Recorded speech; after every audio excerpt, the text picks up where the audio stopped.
Start recording in three, two, and one. All right, and welcome back to the Reserve Squad Midweek Show, a soccer podcast covering all things in the EPL. I'm here, Ben, and I'm joined by my co-host Rex this week. And this week, I'll say I'm not alone. I might have some company in Misery Town. I mean, Rex, I've gotten used to this, week in and week out. This is maybe new to you. How are you holding up? Yeah, man, it was a frustrating Saturday morning for sure. I'm glad I didn't wake up at 7:30. I'll tell you that much. I taped it and started watching it at like 8:30. Hmm. And I'm winning blue, ironically too. But yeah, it was a frustrating game.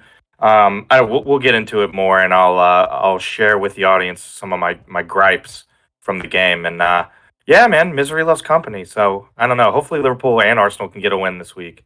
I'll cheer onto that. And our buddy Jeremy always talks about this thing like new manager bumps.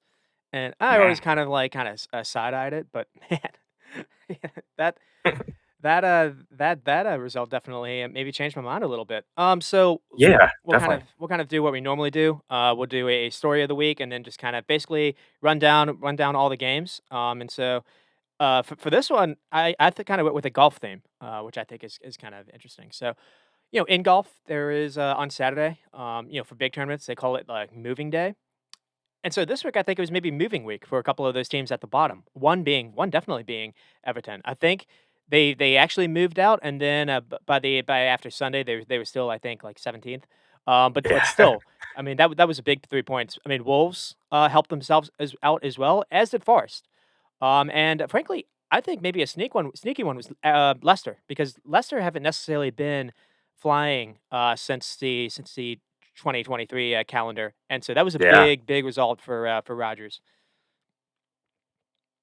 Yeah, they haven't been good since. Well, they started to put on that little streak before the World Cup, and then Right. World Cup hit, and after that, they've been bad. And the new signing they got, Harry Suter, actually started the game with an own goal, which wasn't. It didn't bode well. But we'll get into that too. I think you and I have been kind of clamoring for Iheanacho to start for like the last like 2 or 3 years. It feels Oh like, yeah. and I don't know. He had a big game, so maybe now he can finally, you know, get that starting spot locked down. Yeah, and that's definitely something I wanna bring up later on. So that's an excellent thing to bring up, and I'll try to knock that down. I mean, what did you have? I mean, we're definitely going to talk about the new Man City accusations, but I mean, if you haven't heard, it's nearly 100 charges being brought up by the Premier League on Man City for basically a bunch of shady stuff where they're like potentially hiding money from sponsors. They're possibly paying coaches and players. They'll pay some of it as Man City, and then the rest of the money will be like a third party or a secret agreement. Oh, I mean, Premier League saying Man City's not cooperating. It's kind of a similar theme when they kind of violated UEFA's financial fair play. Um, UEFA said they didn't cooperate either, and then that ended up getting thrown out, and they were facing a 2-year ban in European competition that's right. in 2020 that got thrown out by CAS, and fines were reduced to like a laughable amount. But UEFA also said they're not really forthcoming with all their documents. They're not properly cooperating, and now the PL, the Premier League, is also saying that.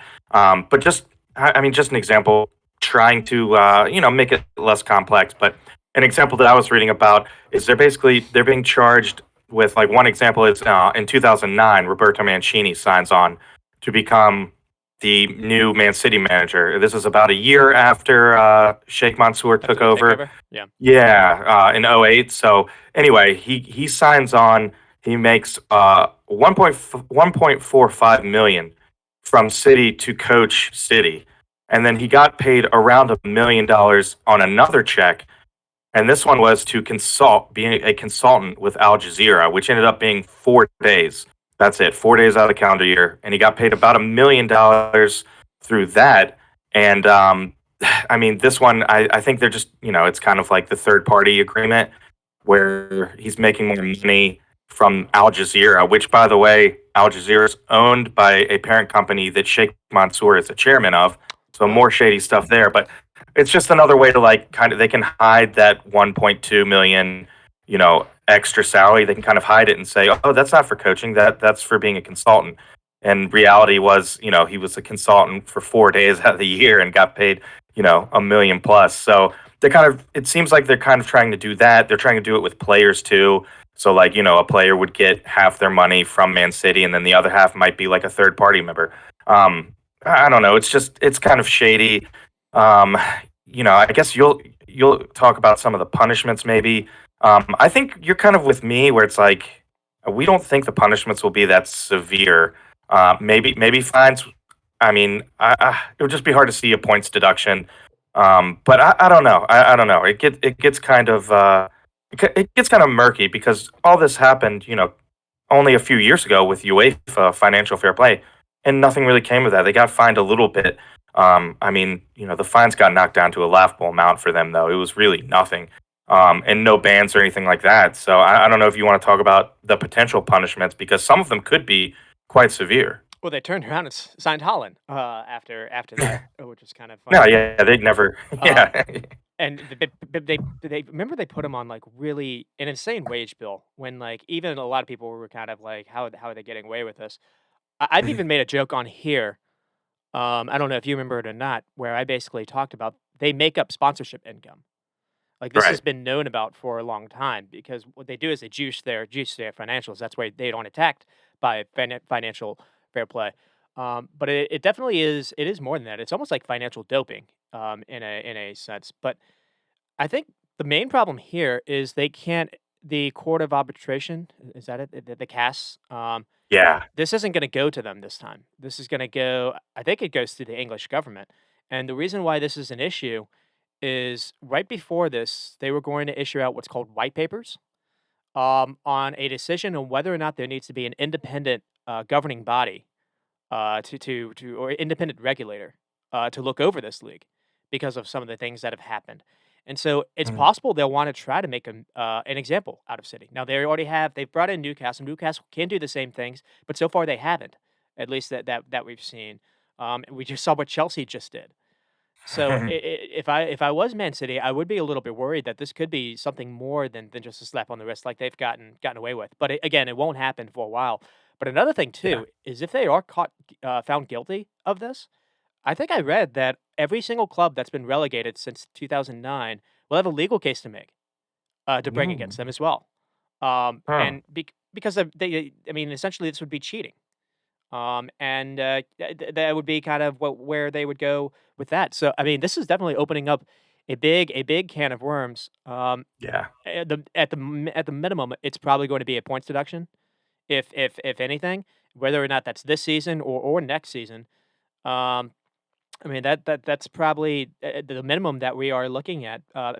There was talk about maybe titles removed or relegation. I don't necessarily think Yeah. that's going to happen, though. If you do Yeah, start that'd be 15 points wild. down, it would be hard for them to maybe make a Champions League when that happens. Something just True. happened with Juve, where they Hmm. lost a bunch of points. Yeah, So 15 points, I think. I mean, the only thing I was really thinking about is it, it, it was fun watching Klopp and Pep kind of go back and forth, where City was able to get basically edge him out over a couple points. I mean, Liverpool basically had a 100-point season and still lost the title. Yeah, well, they lose by two points or something, right? Something like that, yeah. It was something really close, It was yeah. like No, 97 to 94. United ended up losing like that. Wasn't it the QPR Man City game? And if You're right. City came back and won and like pipped United by like 1 point to the title. Yeah. So did you see Lucas Leiva on Twitter was like, did we win the Premier League title then? Because one Well, there we year go. Man Yeah. City won and Liverpool was second, and United would if a title was vacated would win another one too. But yeah, that's not probably going to happen. And you make a good point. I want to jump on real quick about how long it's going to take. Apparently, too, once a ruling does come in, the Premier League can appeal, Man City can appeal. Yep. So, I think whatever happens, there's going to be it's going to be appealed, and it's just going to take a long time. So, I don't know. This is maybe a story to kind of put on the back burner right now, Mhm. because it is going to take a while to like actually see what happens, and then appeals will come, and that will take a while too. So, Yeah, and another thing too is I think this is from like '09 to like what 2018. So yeah. it's not even up to date. So it's possible they'll be able to just kind of add on to this. And you're right, this is going to take a few years. But I Yeah. mean it is definitely interesting. because just out of nowhere. I mean, City haven't necessarily been having the best of time of it in the league, and it does feel like there's been something brewing behind the scenes. That Yeah. it's felt like Pep's been kind of distracted this entire season. So maybe he knew this was coming on. Shipping out Cancelo the way he did, that was kind of weird. And so sometimes there are kind of clues that something's happening behind the scenes, and this definitely made the headlines. So. Oh yeah. Yeah, it lit up the headlines. And so we will get started with the I'll call it title race, but why not? With Everton and Arsenal, and as we kind of alluded to in the beginning, this was a bit of a shock. Everton do go on to win 1-0. It's from a Tarkovsky header, and it's from a corner kick. And the thing I just kind of wanted to put is it almost felt like this was coming. And almost any time that Everton did have a corner kick, Arsenal were really struggling to defend it. There was one point in the first half where Everton had 3 corner kicks in a row because Arsenal couldn't handle it, and Tarkowski actually almost scored on one of them. I think it ended up deflecting off Saliba to go in the side net, but it felt like Arsenal were really, really struggling with this. And another thing too is the delivery was the same every single time. So to me, either it was on Dyche or the players decided to have that kind of delivery where they maybe saw something, because it was high and deep. So it was Yeah. high, and because it was so deep, Ramsdale wasn't able to go out and try to punch it. Yeah. Yeah, one thing I noticed too, I noticed this like in the beginning of the season. Ramsdale struggles if on corners you kind of put a attacker like right on him. He kind of struggles to like fight through that contact and come out and claim a ball if he can claim it. I forget it was really early in the season, and I was kind of like, "Woo, that's a problem." And then it was the same thing with the Everton game. Is every time Everton would put a guy right on Ramsdale, and in the beginning, Ramsdale was really having trouble, fighting through the contact and trying to come out and, control his box and kind of grab some of these corners. So, I mean, it wasn't until like, I think you were talking about the 3 corners in a row. Finally, on like the last corner, Arsenal got someone in between Ramsdale and the Everton attacker to kind of help. But it was like that's a problem that probably should address that earlier. And it's not a surprise that Everton's goal came on a corner, considering that, and considering that Deitch was probably like, "Hey, let's just see if we can get a counter. If we're solid in the back, maybe we can get a counter goal or set piece. Will definitely be what we're trying to do. Any set piece up in Arsenal's attacking third will, we'll have a chance to go get, and maybe we can be really tight in the back and grab a set piece goal and win or get a point. And anything would be good. And fair play to Deitch because they worked really well and they were tough to break down. Yeah, I mean, it definitely it felt like a typical Dyche game. We'll get to that. But one thing I want to kind of touch on is the way Everton were able to get the corner. I thought was kind of troubling, because Calvert Lewin wins a header over Gabriel. Calvert Lewin was having his way with both Arsenal center backs. I think he won Hmm. something like 8 headers, just by himself, which was big because he was playing all by himself. So him to be able to win those headers and not get the teammates, definitely helped them a little bit.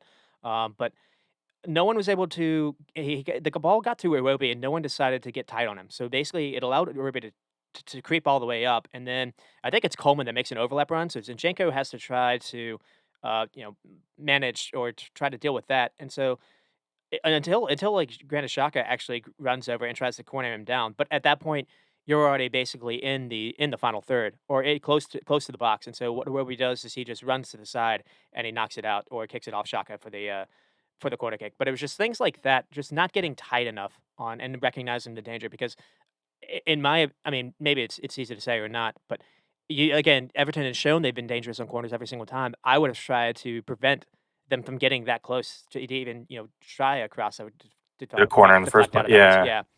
Yeah. I mean, Yeah, that's a good point. what did you think about? Yeah, I like how you put a little note here. So I'll ask you about this because I was watching. It was a Real Madrid game recently. I think Yunus Musa played, so I guess it was versus Valencia, where Benzema scored a really, really lame header. It was actually chopped off because of like a foul, but the ball just like basically just slowly crept in on the side, and it was because no one was there to mark. And it's been weird to me how it's not just Arsenal doing this. No one seems to mark the near post anymore. And you think you read something to maybe explain why? Yeah, well, this was like, I guess some teams still do front post, but they won't do the back post Back post. anymore. Yeah. And you kind of like, we were, I guess, texting back and forth, and you kind of were like, obviously it frees up an extra man, and more attackers are going into the box now, so you need that extra man off the post to go and actually like defend someone. Yep. I'm basically like, I read the same thing. There was an article in the Atlantic, but this was basically like the coaches, and it was either like League One or the Championship.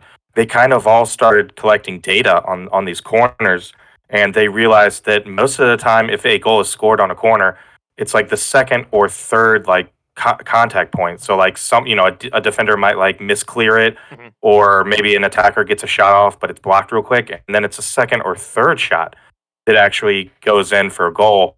So I think at that point they were kind of like, well, we're already, doing zonal marking, which doesn't help, and we already have extra guys we have to defend in the box. And on top of it all, most of the goals on corners are like the second or third or even fourth shot. So let's just get that guy off the far post, and we'll still keep the near post so that no one can kind of try a quick, curling corner into the goal. But Yeah.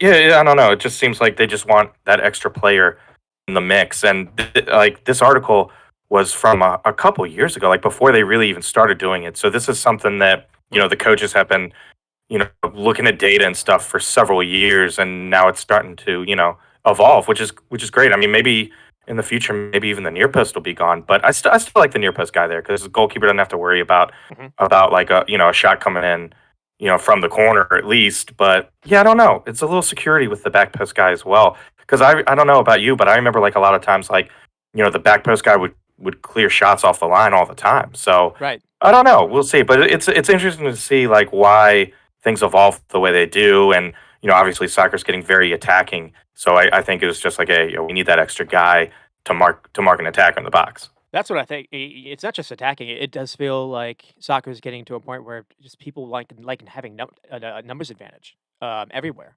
It's not necessarily about trying to see someone do stuff great individually 1v1. Um, Deserby's actually talked about that, or like Lilana. We talked about it last week. He said everything they do is about creating a numbers disadvantage or a numbers advantage for them. So I can maybe see that. I mean, real quick, did you feel like Arsenal had a legit shot for a PK on Gabriel? No, I didn't think so. I mean, I thought maybe they would be extremely lucky and get it, but I didn't really feel like too aggrieved by that because it just wasn't enough for me. Yeah. And like even in the replay, like the replays when it's slowed down makes it look worse, but in real time I was like, I don't think that's a foul. And I mean, looking over the stats, I mean, Everton did edge Arsenal in the XG. The one stat I want to really focus on was the 15 shots for Arsenal, but only 3 on target. And I feel like that's Yeah. kind of been I remember doing a game, I don't think it was versus West Ham. There was a game recently where I noticed that too. It might have I don't think it was Brighton because they scored 4 goals. But there was a game recently where Arsenal won, but they basically scored the goals that they had with the shots on target. I mean, are you kind of worried a little bit about that? Yeah, it's kind of like last year at times where they would have, a bunch of shots but not much on target.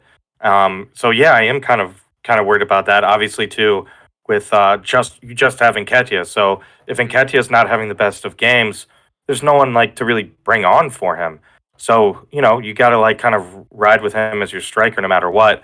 And I don't know. It was just like kind of a lot like last year where the youth kind of showed up a little bit more with the lack of class in the box, whether it be passing or shooting. It was kind of like that, which they struggled with that a bunch last year. So hopefully that's just kind of a one-off game kind of thing, and they can get back on track. But it's 2 losses now in all competitions, so I don't know. It's getting a little worrisome, and they got Brentford this weekend, and they're going to be tough. So Yeah. I don't know. There's a real chance that there might be a little bit of a slide for Arsenal, and they haven't been in that position this year. So I don't know mentally, how they'll be able to deal with it, especially if they lose this weekend and it's 3 losses in all comps. So Mhm. that'll be interesting too. I mean, I think the team has, they're really strong mentally, but this will really test them there again.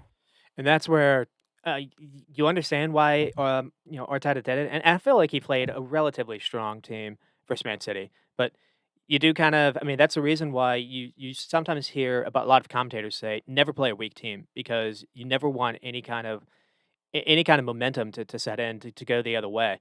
Because the other loss was the City and it was only 1-0. Yeah.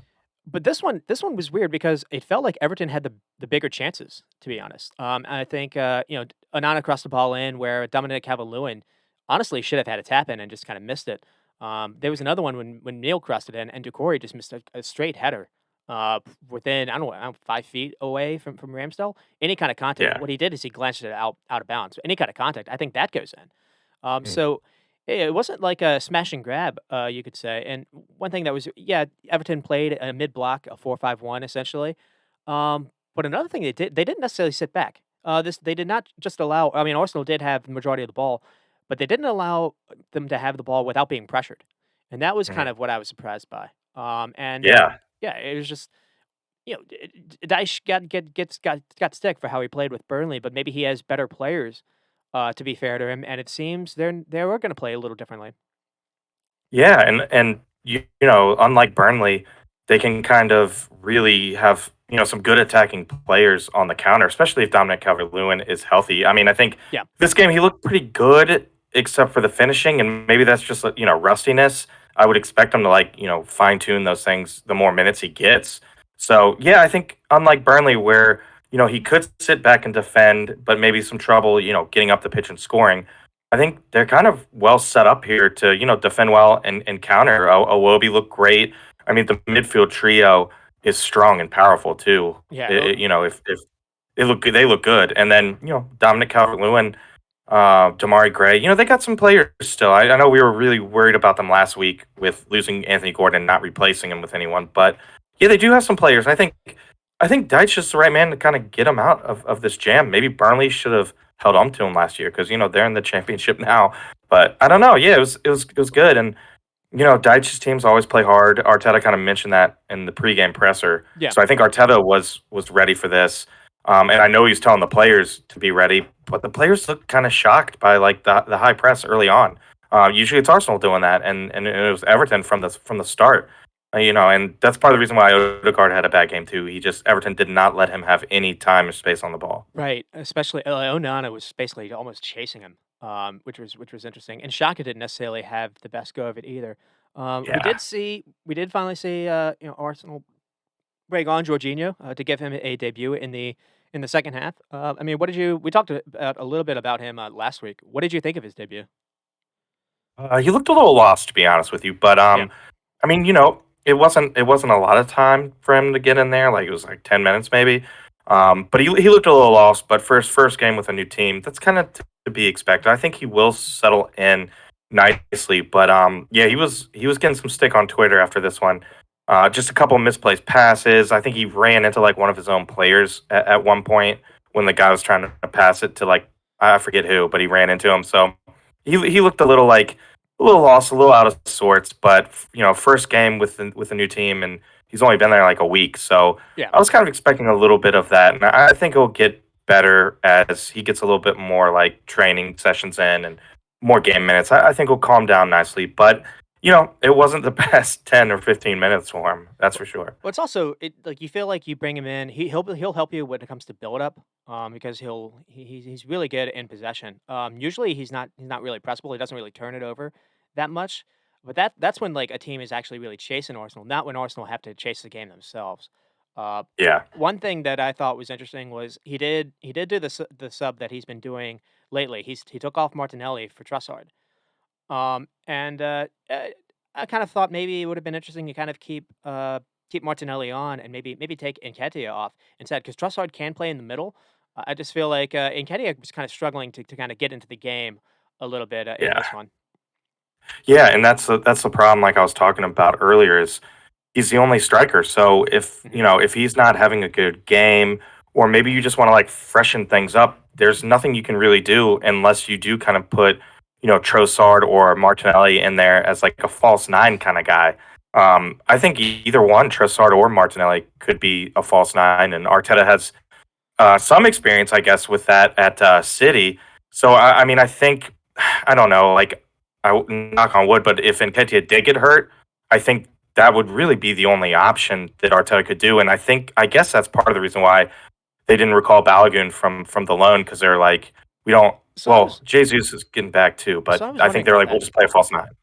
They did have the option to recall him because he's flying for in League On right now. Just scored a really good goal to beat PSG or tie PSG.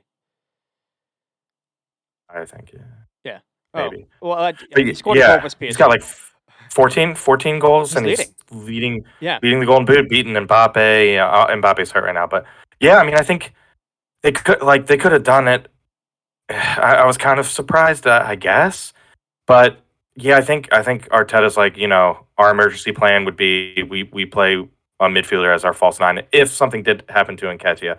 But I don't know. It looks like Jesus is starting to get back into like some non-contact training, so he could be Well, that's back good. sooner than expected. Uh-huh. Maybe that's another reason. And then also maybe they were like, look, Balogun's flying high, like he's playing, he's starting.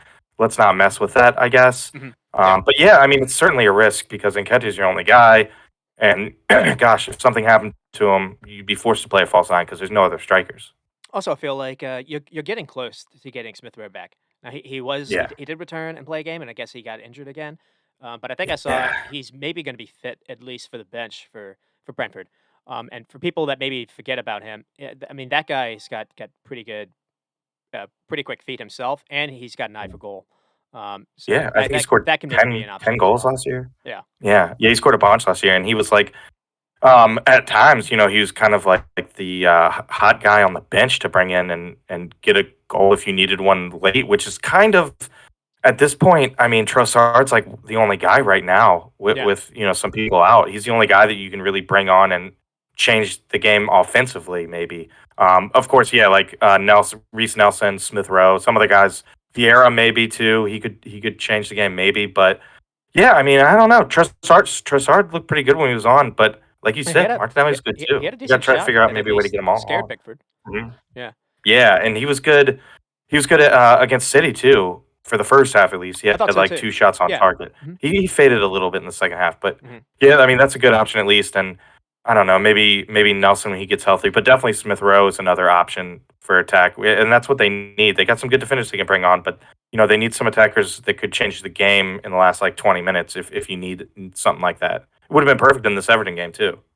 And I mean, it's just I think it's just maybe one of those where it didn't necessarily fit you guys. I mean, like you said, the not every team has a midfield of Onana, Urobi, and Decore. Frankly, the reason why Everton is maybe in this mess is they haven't been able to field Decore and Calvert Lewin on at the same time. The only one that they were Yeah. really missing was Yerry Mina, but this is maybe as strong a team that Dyche could have put out against you guys, which was just unfortunate for you guys as well. Um, Yeah. I mean, it is kind of funny that Tarkowski is the one that gets the goal, like the former Burnley player. But another thing that was interesting it was maybe the best that Dwight McNeil has played since he's been with Everton. And I don't know if maybe Dyche gives him a little bit more confidence than Lampard did. But another thing too is I don't know if you noticed this as well. About maybe 20 minutes into the game, because it started off with the Wobie and Dwight McNeil on I don't remember what side they were, but after about 20 minutes they switched. They switched sides, so that allowed McNeil to cross the ball with his dominant foot, and you saw McNeil having some pretty good crosses. Um, Yeah. and I mean, we kind of talked about it a little bit, but just like the main difference was just there was structure to this Everton team that I just feel like we haven't necessarily seen. I remember we remember. I think I've said like you could see Everton were playing hard for Lampard, but it always felt like he was trying to play. Idrissa Gueye is almost like his number six, like his CDM, and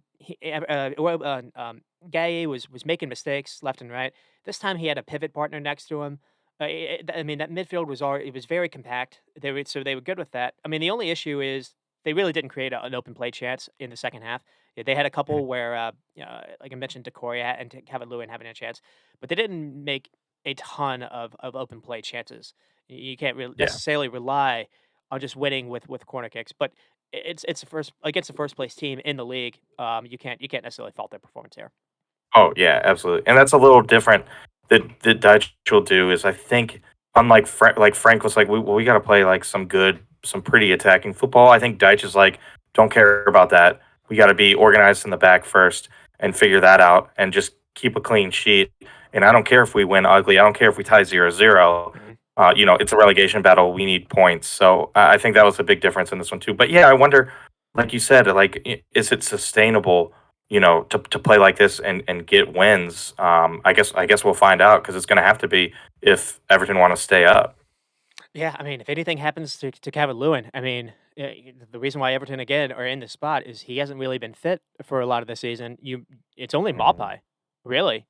Yeah, They are scant for attacking options, and it's such a difference to go from Decore to someone like I forget his name. It's like a tiny guy with like blonde hair that sometimes plays in midfield for them.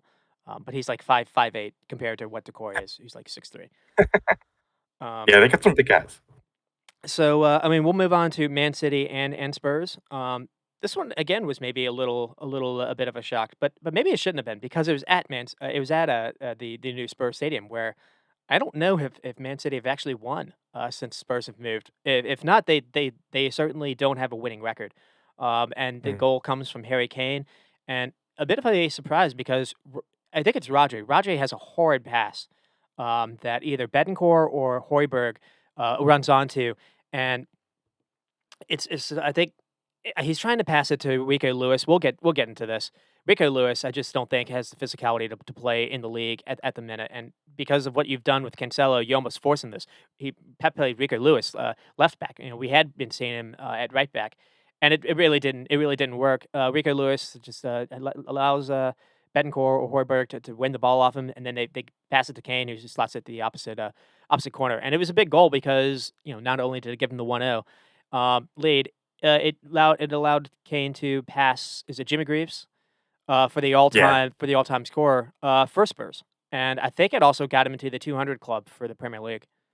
yeah, it did. Amazing, amazing, and yeah, Rodri, not the best game. We'll get into possibly why, but Yeah, yeah, when it starts off, early on, and you make a bad, it was basically a hospital pass, and it ends up leading to a goal. Then obviously you haven't started the game that well, and he got kind of crowded out, and yeah, we'll talk about it more, but not a good game for him, and really not that good a game for City yeah. either. You're not used to them not scoring at all. It's kind of weird. Well, not just not scoring. I really didn't think they created a whole lot of scares. I mean, Yeah, maybe the one was Mahrez had a shot that kind of hit every part of the post. Maybe that goes in on a different day.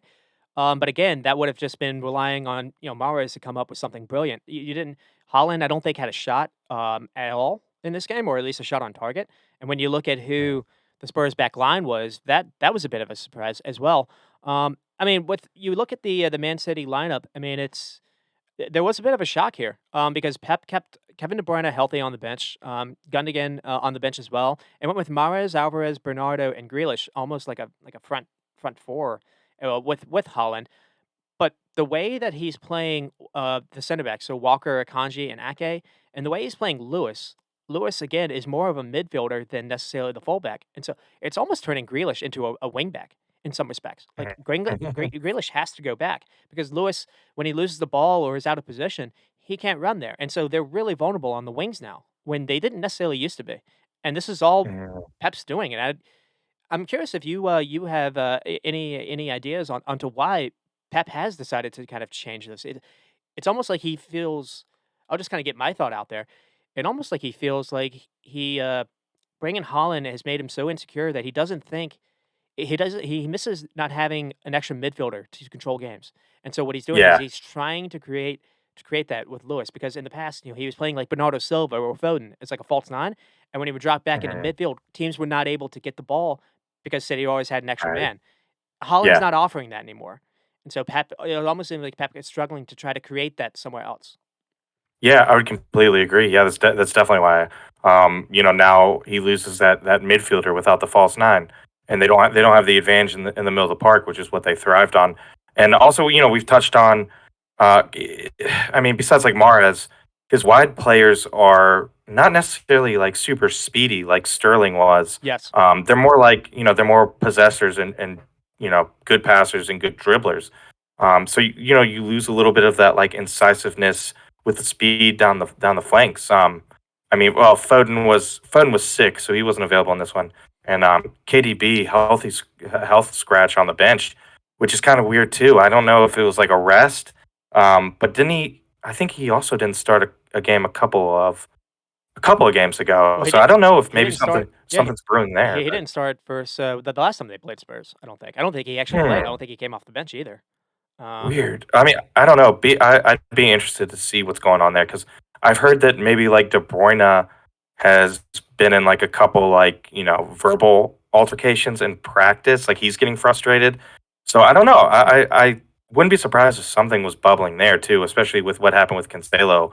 So that's something to keep an eye on too because he's obviously like such an important player for them. It's kind of weird when he doesn't play. I mean, it could be as simple as just resting him but I don't know. I keep my eye on that too. I mean, another thing that's kind of funny to kind of stick on Lewis. You mentioned Rodri not necessarily having the best game because it wasn't just this pass that he had an um. It almost felt like playing because Bernardo Silva was also trying to. It was almost like Rodri and Lewis, and then Bernardo Silva was almost they were trying to form a triangle, essentially. Well, all it was doing is it was congesting that middle of the field, where had you played Lewis as a normal fullback, that would have opened up space. That would have opened up space on that side. But it was almost like really easy for Spurs to kind of just focus on the middle, and Spurs only play with two midfielders themselves, and usually Mm. that gives them fits, and it didn't this time. Yeah. So Yeah, that's true. so it was Oh, like Rodri was just, but by bringing another player into the area, all that did was that allowed Spurs to bring another player into the area, essentially. So, yeah. So they um, just matched up. Yeah. right, yeah. And then, with Spurs, this is probably the healthiest that Spurs have been, to be honest. I mean, with Romero, Dyer, Davies, Emerson Royal, which was interesting because I mentioned how, they brought in Pedro Porra. It was almost like, maybe they were bringing him in because they didn't like Emerson Royal. And by doing that signing, it's almost like they got two signings in one because that's the best we've seen from Emerson Royal, I think. He was maybe player of the game to me. Yeah, maybe he felt a little bit of the pressure too and was like, "Hey, I have to perform because I got this guy that they just brought in for a decent amount of money that's, coming to take my spot." So, that's like one of those examples of, a little healthy competition within the squad. Players are going to give their all, even more so just because, hey, you could lose your starting job. We just got this new guy that's supposed to be really good. So yeah, it looks to be the case where, he was under a little pressure and like rose to the challenge and was like, hey, if you want this starting job, you're gonna have to like fight for it tooth and nail because I'm coming to play. This is my job. Come take it. I mean, it's just really funny. It's maybe he just likes going against Jack Grealish. Because Yeah, I maybe mean, that too. 'Cause I think he actually scored, in that first, Tottenham game, versus Hmm. Man City. So maybe he just likes playing City. I mean, no Conte, no problem, for Spurs, and, frankly, again, I do think it's maybe the healthiest, at least their front line has been as well. Son Oh looks a yeah, different player without that mask. Son didn't score, but he had a bunch of really nice dribbles and created things. Kulusevski looked dangerous as well, and then, yeah, I mean, Kane's turned into probably the best striker y y well, you don't wanna that's it. Well, I don't know. Maybe he is, like, overall, because what he's doing, I think he is better than Haaland. I think we'll get to that. Do you think Mhm. maybe we'll get to that now.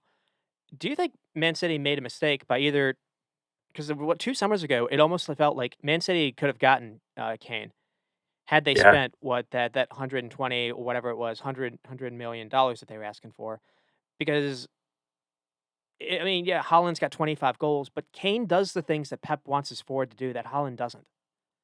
yeah. That's a really good question too, because it's a thinker. Yeah, because like Kane will drop back and he will kind of almost like drop deep and play that false nine like connector role as well. Yep. But obviously, like Kane's significantly older than Holland too, so like that's where it kind of like starts to bounce back towards Holland. Yeah. But I don't know, man. I think you're right. I think Kane probably would have suited Pep's style a little better just because he's good on the ball and he'll hold it up and he'll drop back and I mean that's though too where you need like quick wingers that and Pep doesn't have that. If Kane can like drop, hold on the ball and have like Sterling going down the left flank like at full speed. But I don't know, man. That is a good question. I'd be interested to see what like the expert think. I mean, I think I would give it to for just like a year or two, Kane. But if you're talking like 5 years, Holland's a lot younger, so maybe I don't know. That's a Yeah. good question though. I think that's probably the best way to look at it as like as far as a future investment thing goes. I mean, I think Jeremy's kind of brought that up to me as well. But does Kane maybe have the same amount of goals as Holland? Because the Absolutely. kind of chances that they get, like how many of Holland's goals have been from inside the box, like from close range? True. Um, Yeah, and the whole offense is basically cross it to Holland. and this year he hasn't really. He's had. I mean, Son hasn't necessarily been. Just he's had Son, but Son hasn't necessarily been himself. And Kulishevsky's been. Kane's been doing this all by himself. Yeah. So yeah, it is one of those things. I mean, to touch Seems on like he the never has a goal drought either. Like Holland might go 2 or 3 games without a goal, and then he'll grab like 2 or 3. Where it's Kane is more like consistently scoring. Like he might, one game he might not score, but it's he's not putting games together in a row where he doesn't score. It's usually just like if he doesn't score, it's one game, and then he's just solid every game. yeah. Where Holland can be a little bit more streaky, I would say. Oh, it might have even been last year where around November, we were kind of worried about it, or people were worried about him. Oh, he's only got 6 or 7 goals, and he still ended up close to like 18 or 19. It just Yeah, he just seems to always come good, and he's still not 30. I think he's going to break hmm, Alan Shearer's record. me too. I think he's only got 60 goals to go. Can he stay till can he play till at least 34, 35? I don't know. But I mean, he's certainly on track. But I I think mean, he could play. So that'll he doesn't really have a history of injuries either. I don't. I wonder if he will leave Tottenham, just to try to win like some trophies. That will be interesting to see because I mean he's Mr. Tottenham. He scored all those like leading goal scorer in club history, and he's very loyal. But I think at some point the allure of winning some trophies is going to kind of pull him away from Tottenham, and it won't be City now with Holland. So it could be. We talked about United, Chelsea have a lot of money. I don't know. That'll be interesting too to see if he does just be like, "Hey, I need to win a trophy. I'm gonna leave Tottenham," because he is so loyal, which is part of why like I do like him, even though I don't like Tottenham. well, he's loyal because I think his brother is his agent and signed him to like a 7-year deal when he was like 24. Yeah, it's not just it's not just those clubs. I think Bayern and Real Madrid have been sniffing around him for a while. Ooh. Now, but Hmm. I would not. If I was him, I wouldn't do that. I think going after Shearer's record would be more. I don't want to say more important than winning a title, but I think he would be remembered a little bit more than necessarily chasing a title if he won one with like Man United. Um, Yeah, Another I think thing, he just really wants to win a cup with Tottenham too. Like and that, like not necessarily winning a cup, just winning a cup for Tottenham is what he wants to do so bad. And I think they could win. I mean, they could win an FA or Carabao Cup for sure. They're a squad that's always improving. It seems like buying better players each year. So I think he could win a trophy. It's just I don't know the allure of other clubs and consistently maybe being in Europe and consistently competing for Champions League and Premier League titles maybe is what might draw him away. I guess. they got into a final, and then they fired Jose Mourinho before they were even able to play the game. Um, Who they lose to in that final? I think it was Man City. I Oh, I think thought it it was. was Liverpool. Oh, I thought you were talking about the Champions League. Oh no, Remember? I wasn't. Yeah. Lost to Liverpool. We'll think about that one as well. I mean, that was maybe helped with a very early handball that maybe shouldn't have been called. Oh, that's Um, right. Yeah. and I think Harry Kane was injured even going into that Yeah. game. Can you play a little bit or something? Or yeah, yeah. Something like that. Yeah. 'Cause we watched that at Alex's. And another thing I was kind of thinking about is you mentioned a really good point of maybe he leaves, maybe he doesn't. It almost felt like, and this is maybe me just kind of thinking of something that's maybe not there or not, but he spoke to the crowd after the game. He did. It's a Yeah. big memorable moment. It almost felt like this was his first curtain call of him like starting to say maybe goodbye, because I can't remember him doing something. And again, it's a big moment. I understand that, but it felt different. So I don't know. Yeah, it did. I could be reading too much into that, but I mean, as far as the XG, Spurs did edge Man City. This only has 1.4. I disagree with that. I thought now it didn't they didn't necessarily actually get the shots on goal. I think they only had 3, but there were so many chances where they screwed up on breakaways. And Man City were given the True. ball and Son or whoever, Kulishevsky, there was a number of chance at times. I feel like I could count 3 where they had a 3v2 or they had some kind of breakaway and they just ended up messing up. But I mean, City, Yeah, like you said, City were bad. A City with 15 and 5. I mean, Man City with the majority of possession, you expect that. Spurs didn't necessarily have the best passing numbers.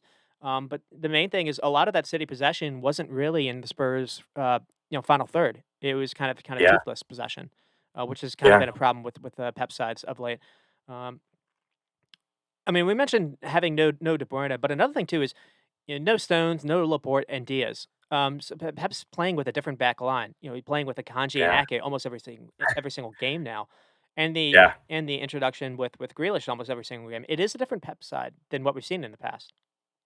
Yeah, I mean, he's basically playing fullbacks at center back. Ake and Akanji have been fullbacks, at least, I mean, Ake too, and this season has played fullback. And they're playing pretty well, to be fair to them.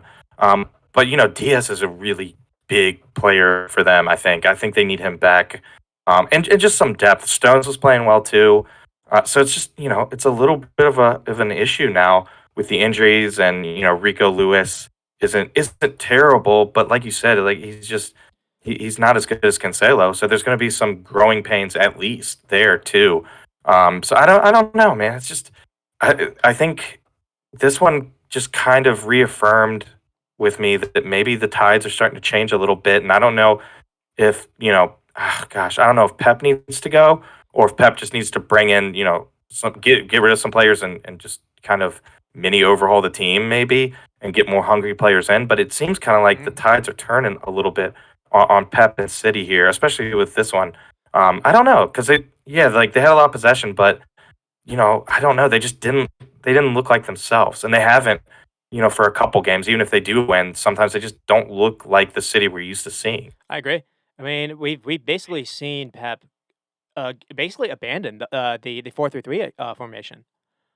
You used to have Rodri kind of like the lone CDM, and Rodri was really good at kind of picking. He knew where everyone was supposed to be, essentially. Mhm. But you don't necessarily have that anymore. Another thing too is you mentioned that I mentioned the three center backs. The reason why that's important is all three were really good with the ball at their feet, and Yeah. they're better passers than Akanji and Ake. And I think you mentioned how Pep's trying to find a way to get that extra man advantage, or to keep that possession. It's not just that. He used to have people that were really good at lines breaking lines, really good passers Mm, that were able to advance a ball, because definitely. a lot of City's possession lately really is side to side.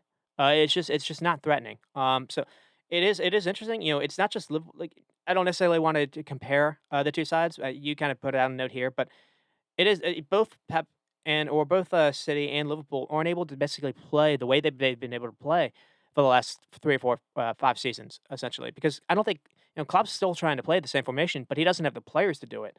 I think Right. Pep's recognized he can't do it either.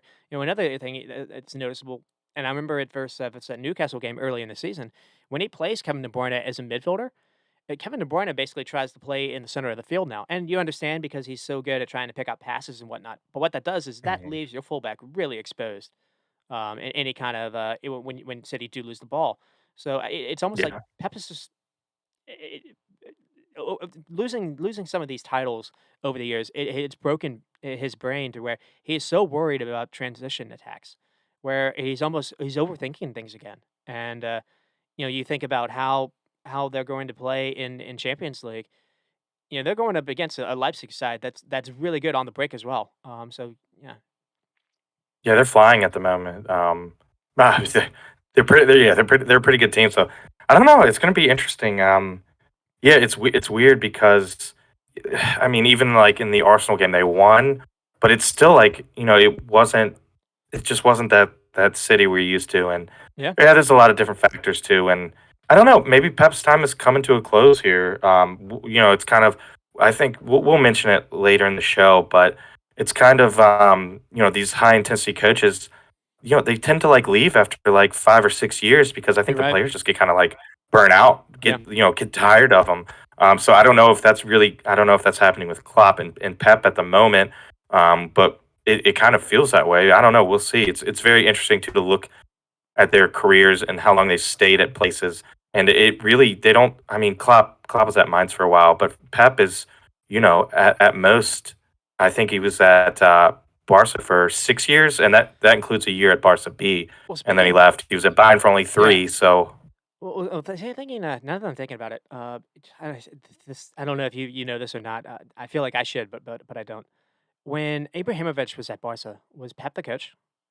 Because I remember Ibrahimovic scored a decent number of goals, but I remember a lot of people saying that this didn't work. And I'm curious if maybe like Pep's kind of like yeah, thinking he has that in his back of his head. He's experiencing that again with Holland. Um, I think he was the coach because didn't he come in and like get rid of a bunch of players as soon as he got the job? Because wasn't it was it like Eto and Abidal and players yeah, like that? I think he got rid of. I can't remember. Such a long time. Edo left Barca and went on to win the Champions League. I think like immediately, like the very next season. Yeah, where would he go? Enter? With Enter, yeah. Um, Yeah. That's right. Yeah. So I think Eber was there, huh? so we shouldn't. I have kind of been focusing on Holland, and I shouldn't. You brought up something earlier that I want to double down on, because NBC after the game was kind of talking about this too. They were like, "Are City worse with Holland?" And I think you mentioned Sterling. City are worse because they don't have Sterling and Jesus anymore, or Zinchenko. Zinchenko. It's weird how you're playing Weaker Lewis in this kind of weird Zinchenko like role where Zinchenko basically does this for Arsenal. That's another thing too.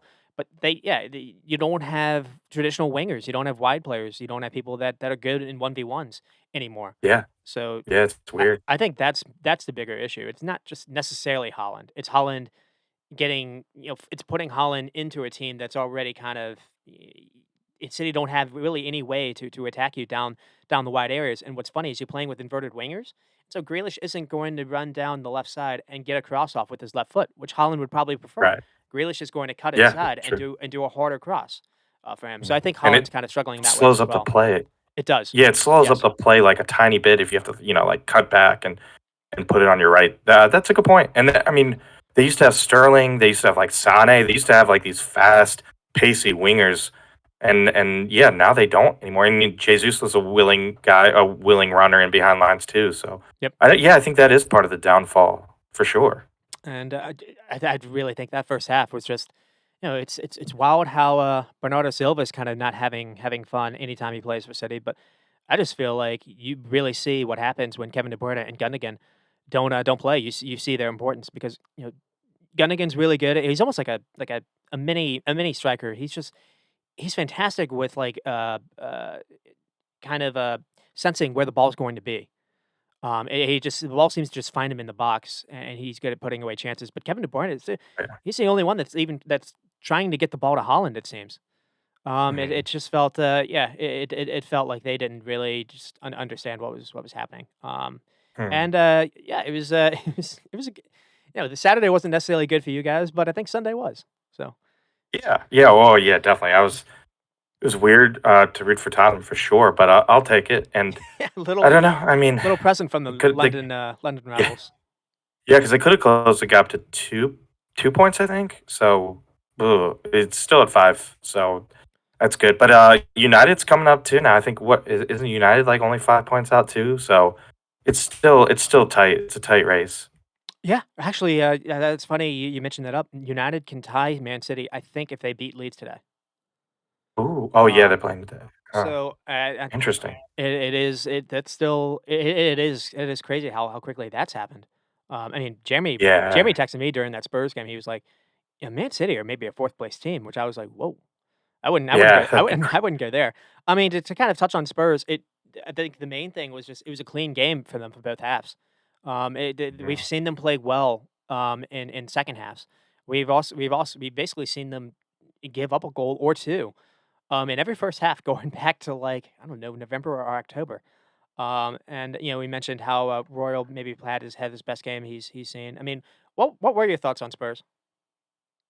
Yeah, I mean, I was kind of like you. It's kind of like when they grabbed the early lead, I was like, I don't know if they can hold on to this, especially because last time they played City, they blew the lead and lost. I think they were up like 2-0 and ended up losing. Yeah, So I was kind of thinking that maybe in the second half that might happen too. But yeah, Spurs played really well both halves. They put together like a really good game, all complete game defensively, which is what, that's what Conte wants. And they look pretty threatening. I thought they were okay with letting City have a lot of the ball, especially if it wasn't really in dangerous areas of the field. Like go ahead, do it. Um, and like yeah, like it was an impressive win. It was kind of what I wished Arsenal would have done in the FA Cup against them, honestly. But yeah, I mean they were at home too, so they got the crowd going. They have like Kane gets that early goal and gets the 200th one off his back early, which was nice. It was a good game. Defense played really well too. A lot of guys stepped up, and nothing was easy for City at all. And like you said, Holland didn't really do much. They kind of pushed Holland around and really handled them well. Yeah, and just, Eric Dyer, Ben Davies, these aren't names that normally, or Romero's a good player, but he doesn't really have the best pace, to his game.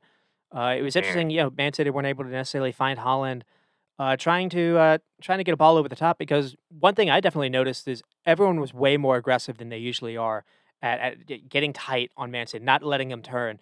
It's the most I think I've seen Spurs high press really, really this season. I don't know if necessarily Conte, Conte being at home, and it was is something the other guy said, or what? Maybe they were like, let's win it for Conte. I don't know, but that's what I definitely noticed. It's Ben Davies was really tight on Holland. Like the center backs played really high up, as did the wing backs. They weren't just letting City just kind of have the ball a little bit. And the reason why they scored that goal is they were really tight on Rico Lewis. They were quick at running to any kind of passing that City were doing. Um, so yeah, definitely. And that was I think they were like Rigo Lewis is young. When he gets the ball, like let's really test him. Let's I think they pressure him. Maybe we targeted can get him. a Yes. turnover. Mhm. Yeah, definitely. It's smart too because he is a young player and not as physical like you said as some other players in the Premier League. And so we'll move on to Man United and Crystal Palace. This one ends 2-1. Yeah, our buddy Alex was watching this game, and really there was not a whole lot happening because Man United do get off to a 2-0 lead, and then a little chaos ensued, and this game got a little more interesting. It started off with a Bruno PK. I thought this was kind of lame. Rashford's just trying to cross the ball, and it kind of hits Will Hughes' hand. Um, it's kind of high in the air, but he's so close to it. I don't like the call, but in a way, Will Hughes basically gets the last laugh here, to kind of allude to something later. And then Rashford gets a second, and what I want to focus on is it's an excellent forward ball by Casemiro. So he finds Garnacho. Garnacho comes on in the second half, I think, for Anthony. And then he runs across goal and passes it to Luke Shaw, who immediately squares it to Rashford, and it's a really good run by Rashford and a good first time finish. And then all the crazy stuff happened because Casemiro was given a red card, and we're going to get to this. We basically think it was the wrong decision, but I don't know. Maybe Rex actually agrees. I don't know.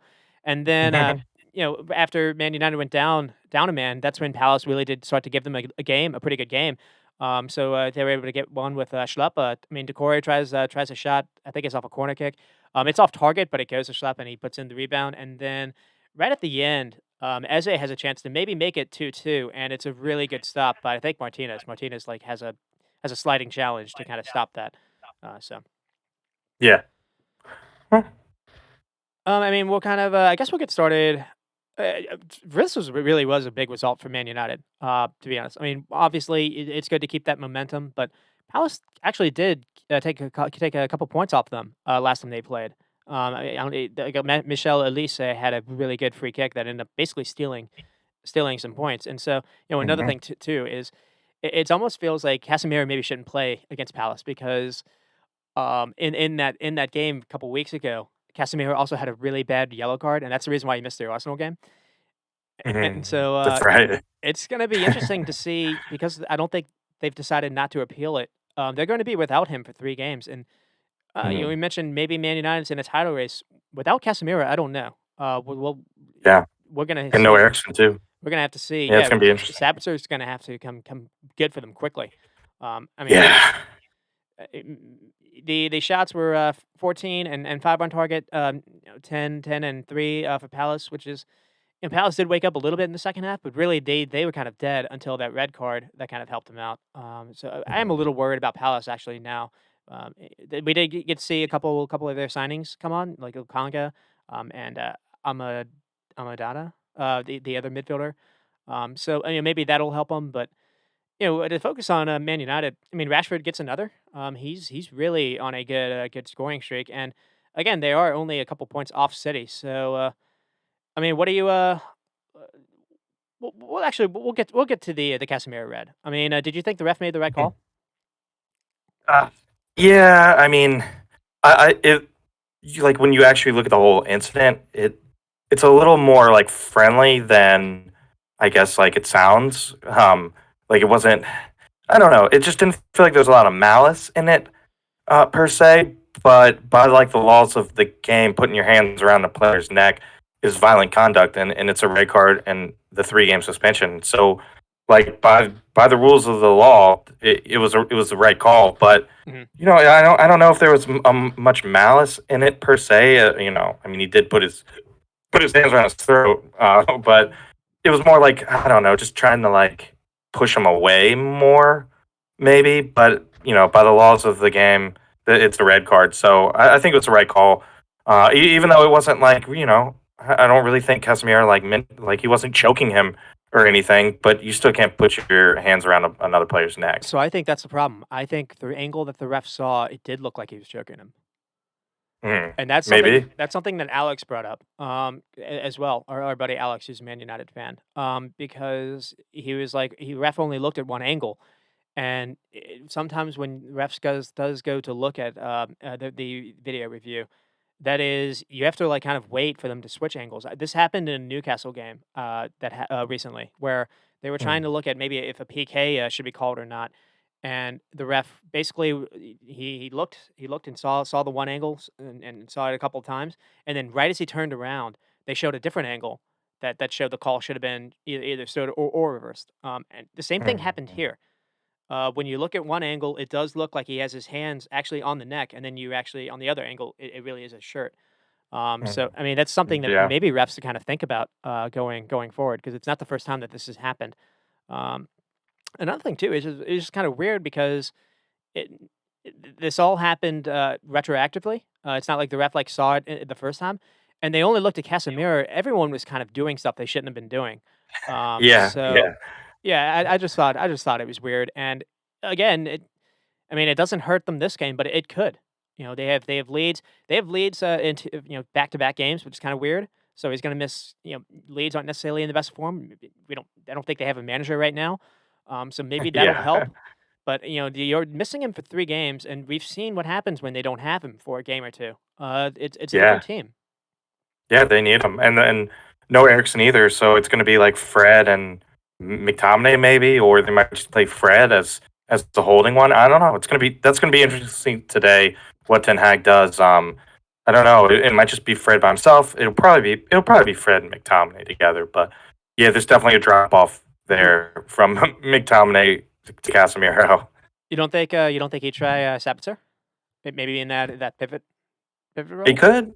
Yeah, he could. I don't know if he's like If he's ready to ready. start yet. Yeah, I Yeah, I guess I don't could see know. that. But that's another wrinkle we could do too. So I'm really interested when the lineups come up. I'm gonna pull it up and see. Because I don't know. I don't know what he'll do. But he's got some options at least. Mhm. He does, and I think, well, he's gonna have to change, I think, up a little bit, because I think Antony's gonna miss. So we'll either Oh, I see. see Sancho maybe in the squad, or Oh, yeah.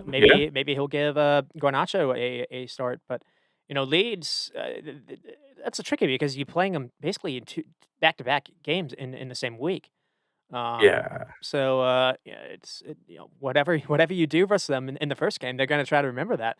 And True. for the return game. And we mentioned new manager bump. Well, they don't necessarily have a manager yet, but I think the guy that's going to be coaching them today, Chris Armas, he was assistant under Ten Hag.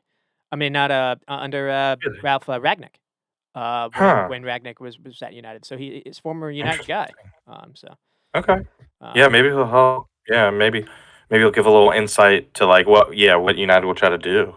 And so we'll move on to Newcastle and West Ham. I mean, this game started off wild. I texted this, and then one of our buddies ended up kind of making fun of me because they ended up drawing. But Willock scored in the first like 40 seconds in the game. It's ruled out because the ball basically crosses the line. But I mean, it's a fantastic goal by Willock, and it's kind of unfortunate it didn't count. And then I want to say like a minute later.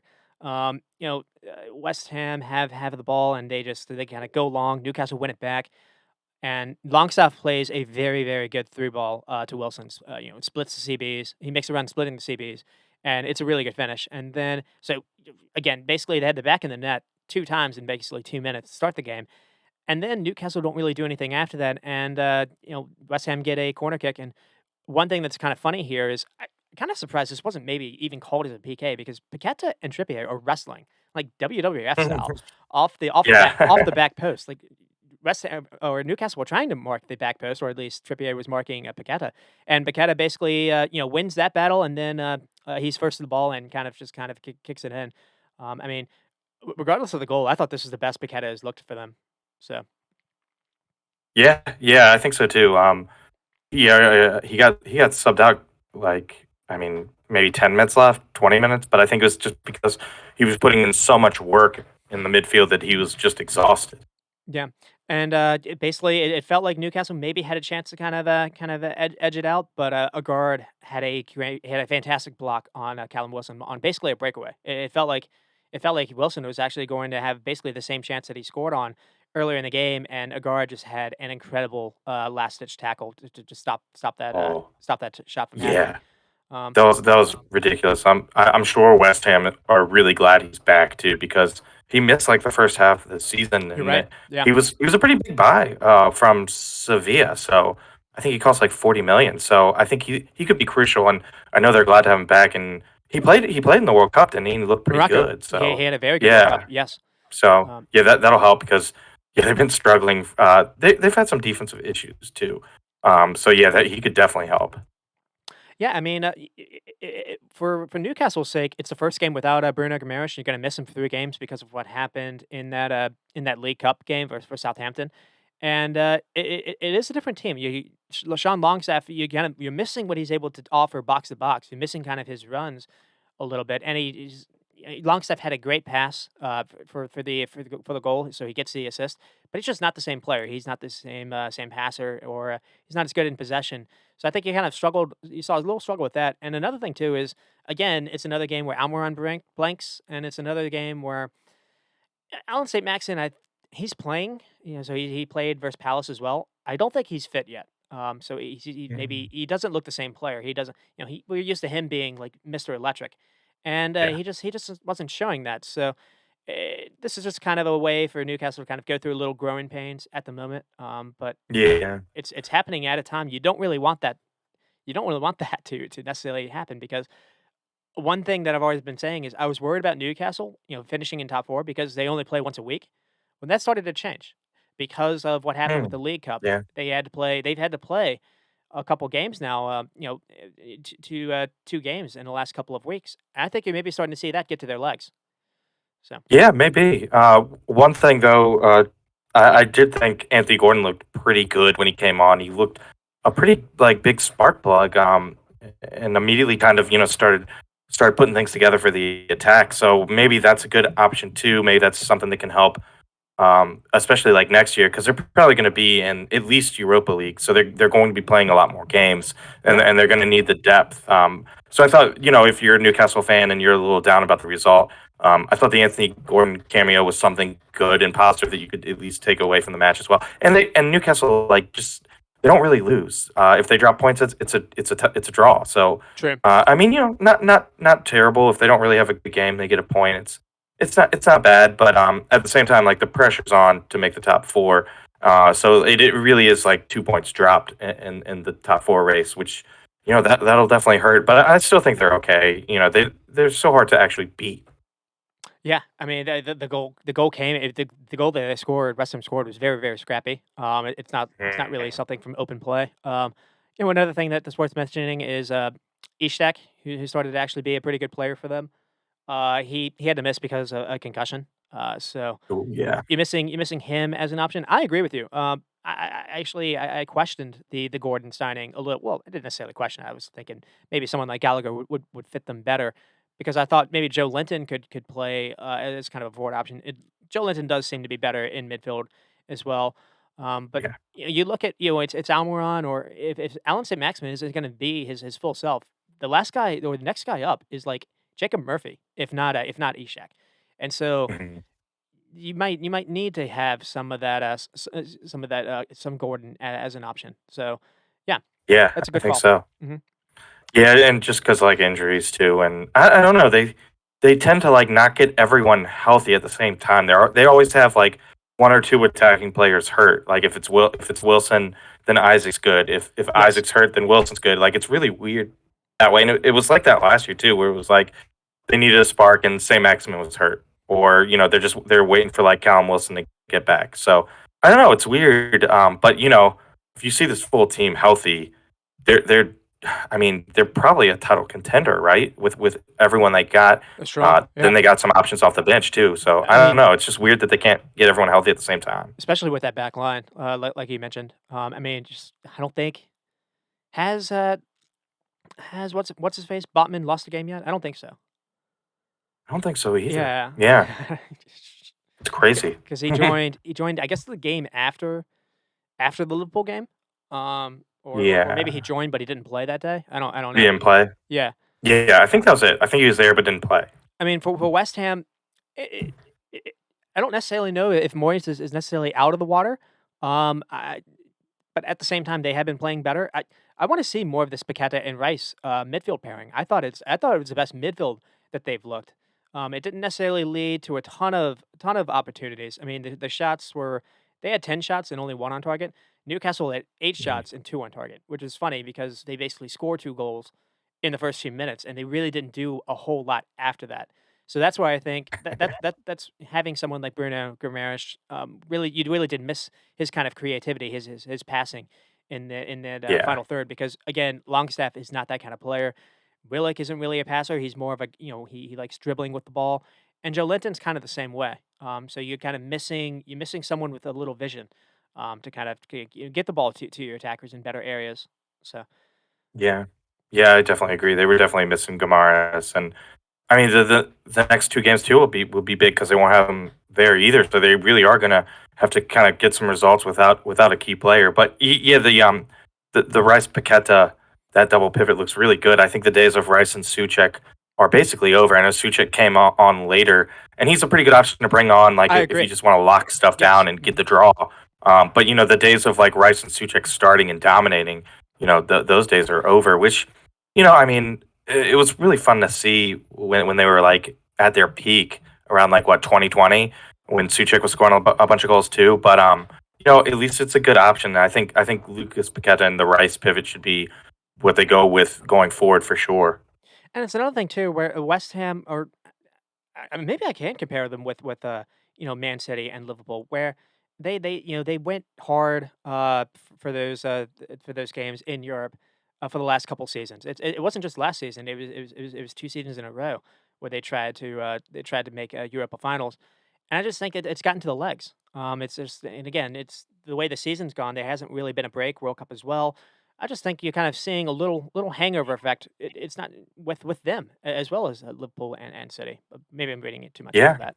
No, Um, I think you're right. I do. I think you're right, and maybe that's part of the reason why they have like or they had some injury troubles too. It's a lot of games. yeah, because It's a ton of games. just Bowen hasn't seemed the same player as the last Yeah. couple of seasons, though he I is think starting to heat up a little. Antonio and Bowen. Yeah, Yeah, yeah. I think Antonio and Bowen look a little tired, or I don't know, because they basically carried the team last year, and really did. you look at their stats, they're putting up a bunch of goals and assists, and but Bowen's starting to heat up now, and Antonio grabbed a goal recently, but I mean, like their stats aren't nearly as good as they were last year. And there were offensive players where they really relied on them, but now with Paqueta, you got a little bit more creativity in midfield instead of Suchek. So there's definitely I think a path for them to be comfortably safe from relegation Yes, eventually. and they also have Ogbonna back, who's playing well, and again, Hmm. Agard has come out to be a really good signing. And again, we didn't Oh see him yeah, until October or November, like you say, because he got hurt basically right after they yeah, signed him.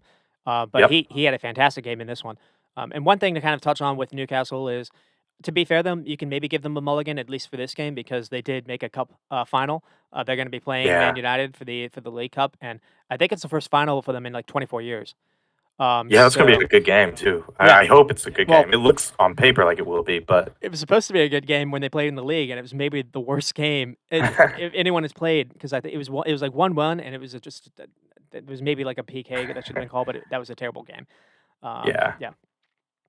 And Ooh. so we'll move on to let's see, we'll move on to Chelsea and Fulham. This one ends 0-0, so you paid $500 million to not score a goal. Um, that's just kind of cheeking here because I think it's you can see what Chelsea are building, and you can see eventually when it clicks, it's going to click really good. But you pay that money, you kind of expect that. I mean, Havertz did have a couple Yeah. chances. Havertz had a chip that hit the post, and then new signing David Fofana got past Leno, and it looked like it was going to be a for sure goal. And out of nowhere, Tim Ream just kind of pops up and cleared it off the line. So Yeah. that was Tim kind of cool. Ream. Yeah, yeah, Yeah, Tim Ream was great. Yeah, it was good to see. And it was. I mean, I guess it was good to see Reece James back. I'm not a Chelsea fan, but he's so important to the team. So it was good to see him back. And so Fernandez makes his debut in the center of the pitch too, which was I thought he played pretty well considering it was his first he game. played very well. And Mudryk started too. I Yeah. don't. Mudryk didn't play too hot, but Well, it was weird. Potter said caught that Mudryk was glimpses. on basically a minutes restriction. So I guess it's kind of a bit like a pitcher on I guess a pitch count. Mhm. But yeah, he only played one half, and when the sub that replaced him, I think it was Noni Madueke. He Maduki, yeah. he came on and played well. And so it's kind of that's kind of a signing I've kind of forgotten about. And Fofana actually looked all right. One thing I want to talk about with Chelsea specifically is the Mason Mount and Havertz thing. It to me it doesn't work. I feel like both players are basically the same kind. They're like second strikers, so they're not really midfielders. They don't really finish themselves. They try to get into good areas, but it was weird. I thought it's kind of it's a mistake to pay that much money for Enzo and to basically play him as your defensive midfielder because he's got to be a little bit more careful with his passing. I think if you were able to get someone else in there, maybe this is when Zakaria when he returns, or this will be Mhm. someone that Chelsea should look at in the summer window. If you can get an actual defensive midfielder there instead, you can make Enzo the more advanced midfielder, and I think that'll make their attack much better. Because Hmm. Enzo, he's really good with his progressive passing as well, and he's good at Yeah. picking out things. I mean, and Fulham kind of the big change I guess was Mitrovic played in this game when he missed the first one, but Fulham have been able to take 4 points off Chelsea this season, which is kind of funny because I mean That is funny. I think they're rivals or yeah Yeah, London rivals. London, Yeah. but I think there's something like in their history. Like I think they're close to each other. Um, West London rivals, East London. I don't know where they are. East maybe London, West. I don't maybe know. West. Yeah. But it's interesting. Like it seems on Twitter, like the Chelsea fans are kind of like split on Mason Mount. Like, do they want him to be sold, or do they like them? And I feel like it's like two halves on Twitter, and one half just loves Mason Mount, and like, oh, you can't get rid of him. He's awesome. And then the other half is like, oh, we kind of don't need him. Let's get rid of him. And Yeah. like you said, like Fernandez can play there, and we'll get a defensive mid, or Conte healthy can be the DM, and we'll be better for it. So that was interesting to see. Like, a lot of people are just a lot of Chelsea people just love Mason Mount and don't want him off the team, where other guys, other half is more realistic and it's like, yeah, he doesn't have to start. We get a DM, Fernandez takes his spot. So it was interesting to see how split they are. Well, he does feel a different player to me. I don't. Maybe he's exhausted. I don't know. It feels like from Lampard to Tuchel to now Potter, he doesn't get dropped. Southgate doesn't drop him. There's something that must be like an amazing trainer. I don't necessarily know because I really noticed it in when I was watching him versus Liverpool, but he takes too long on the ball for my liking. Now he makes good runs. He presses well. He does the dirty work. But his on ball decisions can be brutal at times. Like there'll be a pass on, and he doesn't play it. And when you're playing in midfield, you need to play those passes, and you need to time them right. And I just feel like him and Havertz together is redundant almost. So Hmm. pick one or the other. I don't think either are really midfielders. I think if you played Mount as a 10 or almost a second striker, maybe he would work, but I don't necessarily know if he has the physicality for that. Um, yeah, Liverpool fans are trying to uh, I guess trying to look up to the idea of or convince themselves that Mount there at Anfield would work, and I don't I don't necessarily want him, to be honest. Hmm. So, again, Yeah. I think I've said that before. I'd prefer Gallagher, and I think Gallagher actually had a good game in this one as well. You know, he had a Hmm. good, really good through ball. I think for that Fofana chance. It's just again the Chelsea lineup is still a little off. And Yeah. so yeah, Yeah, definitely. I mean They got it's so many players too. Like they got to figure out how to piece it together the right way as well. well I just did on Twitter. So it was just kind of playing around with it. But what I was able to do is I was able to sell Pulisic, Ziyech. I think I sold Mount. Um, what was there? Was there someone else? Maybe Havertz. I think I sold him. Basically, I was able to kind of play around with I think it was 135 million. There was Hmm. maybe another that I sold for that. And what I did was I looked at either Ivan Toney or Kalu Muani, and you know Victor Osimhen might be available as well. But another player is I, it was funny on Fulham. I think Chelsea should go after Paulinho. Mhm. I So think a lot of clubs should have gone after him yeah. for sure. So Liverpool, Chelsea. if you had him, because he's good on the ball as well, and he's basically leading the league in tackles, in successful tackles.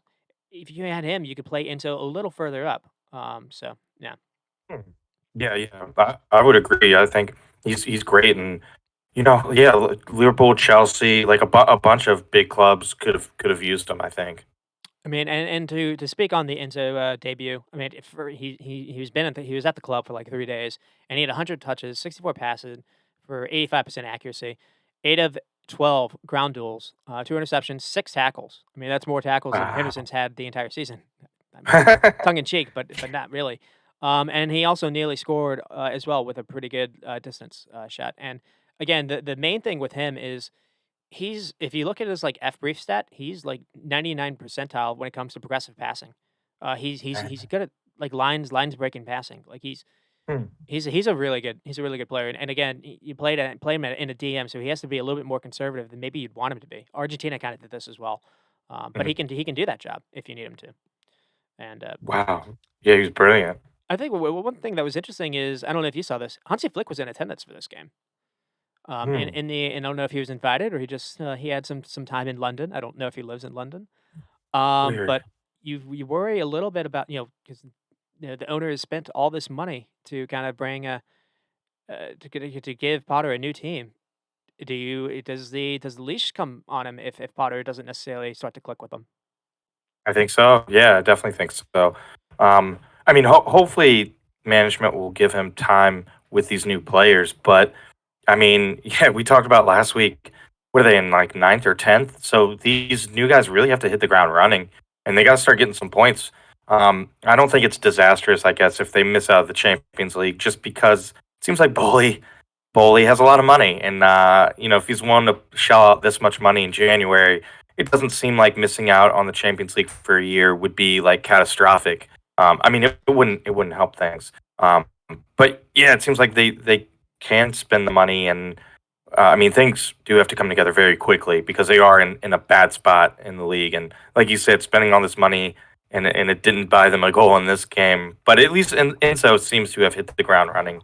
And they're another team like if they stick with Powder and things start clicking, they could possibly be unstoppable. I think strikers an issue still, like you mentioned, but with that pocketbook, they can buy any player they want to. So they could be a problem. I could also see the players not clicking and them finishing like ninth or eighth or whatever, and then maybe Potter's gone, but you still have good players and you still have ownership that is going to buy expensive players. So. I mean, it is kind of funny. I mean, obviously, so you still have Felix to kind of somehow fit into the squad as well. He's missing because of that the red card versus Fulham. Actually, kind of funny enough. Mhm. Um, but kind of it's funny. You have all these. Chelsea now have so many options to kind of play, as wingers or any kind of like front player, but they still don't really have a goal scorer. So that's why if I was kind of looking at maybe summer targets, those were the names I kind of mentioned, where it does feel they're still missing an out and out goal scorer. But I mean, Yeah, yeah, definitely. maybe Fofana can kind of turn into that because there really is no one else. And as far as some positives, Battishill continues to be a pretty good buy for them. Anytime he plays, he's really tight. He seems to be one of those center backs that's really good at kind of playing a high line and kind of being physical immediately, not allowing someone to turn. And again, I thought Noni when he came on looked pretty good as well. Yeah, he was good. And one thing to maybe touch on before moving on is the contrarian side of me actually does think if you were buying a stock in a player, I do think Havertz could be good somewhere else. He almost scored in this game, but he makes good runs, and it's one of those things where just again, if he was like a second striker, not asked to be the person to actually lead the line himself, I think he would fly still. But Yeah, I think if he went back to the Bundesliga too, he would be yes, grabbing 20 goals a season kind of thing for sure. and I guess that is. I mean, just kind of speak on Fulham. Tim Ream does have this incredible play to kind of basically save a goal. Um, uh, is there an American playing better football right now, like outfield player? I guess maybe people would say Gianarina, but Yeah, I don't know. I mean, I don't think so, Ben. I think you're. Oh well, he Tyler, played an amazing game too against Chelsea. Yeah, yeah, Tyler Adams maybe.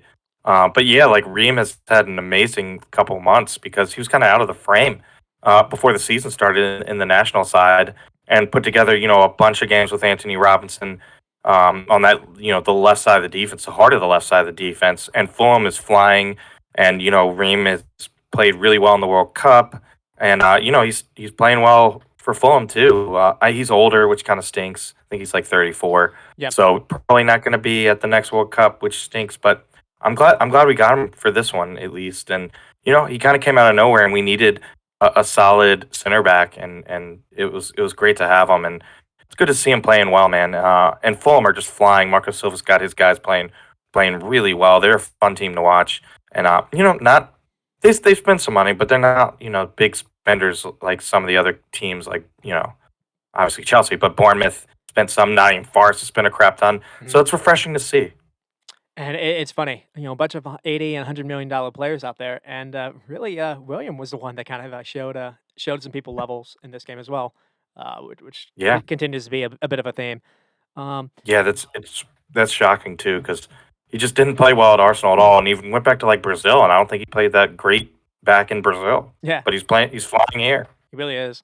And so, unfortunately, we'll move on to Liverpool and Wolves. This one ends 0-3, and I shouldn't be that surprised because of how Liverpool have been playing lately, but they did recently beat Wolves in 2 games. Well, they tied Wolves 2-2, and then they beat them in the rematch game 1-0. But Wolves didn't show any kind of this goal threat, and it happened early. I mean, Semedo gets the ball first. Gakpo can't really catch him. Semedo then plays the ball to Sarabia. We'll get to Sarabia. That's kind of a signing I forgot about them. I mentioned how maybe they're not gonna. I don't know if Mateus Cunha is gonna be enough. Sarabia might be. That partnership with those two was very very good, very impressive. I mean, Sarabia basically what he does is he gets Gomez to follow him. So Gomez is running out of position, kind of chasing him, and Sarabia plays it to Neves, who plays it back to Sarabia, who plays immediately without even like hesitating, plays a beautiful ball over the top that Wang's able to run onto. Matip is caught in 2 minds. He thinks maybe he's offside, so he doesn't really know what to do. And then he finally stretches a leg out, and the ball just kind of deflects off him. And it's unlucky by Matip, but he shouldn't have hesitated. I think he can get there if he doesn't hesitate. But it's really bad play by Gomez, and we'll get to that. Yeah. Those two were really really poor in this game. Yeah, yeah, I definitely agree. They're definitely missing Van Dijk. It wasn't a good game for that partnership at all.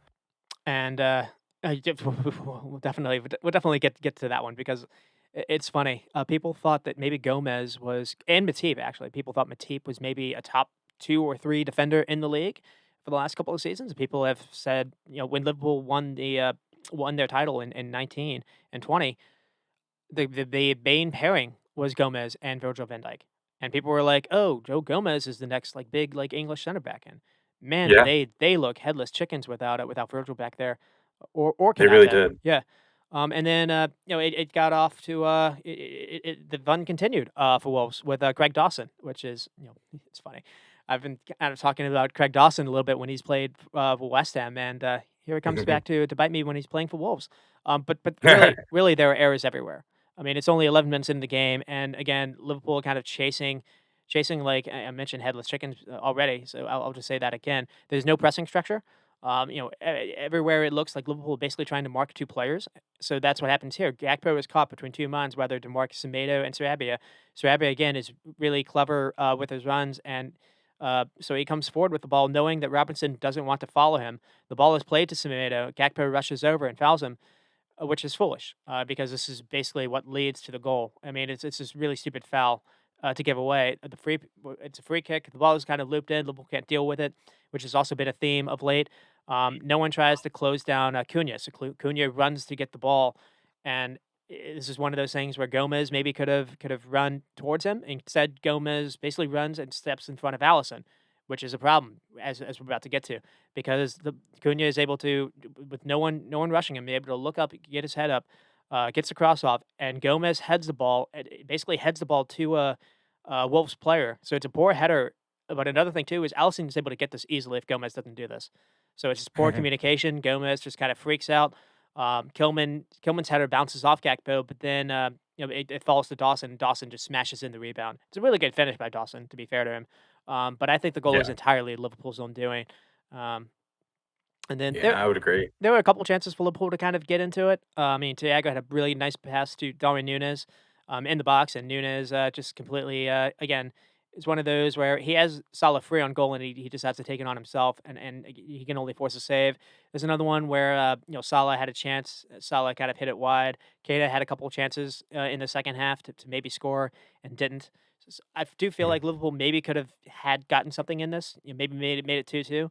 But it basically Wolves kind of killed it with Neves getting a third. And again, it comes from Gomez just kind of being careless with the ball. He takes a heavy touch and loses it. Bacic tries to save it, but kind of gets bullied off the ball too. Wolves go long to Adama Traore. Adama then basically squares the pass to Neves, and Neves makes a run in the box on Mark.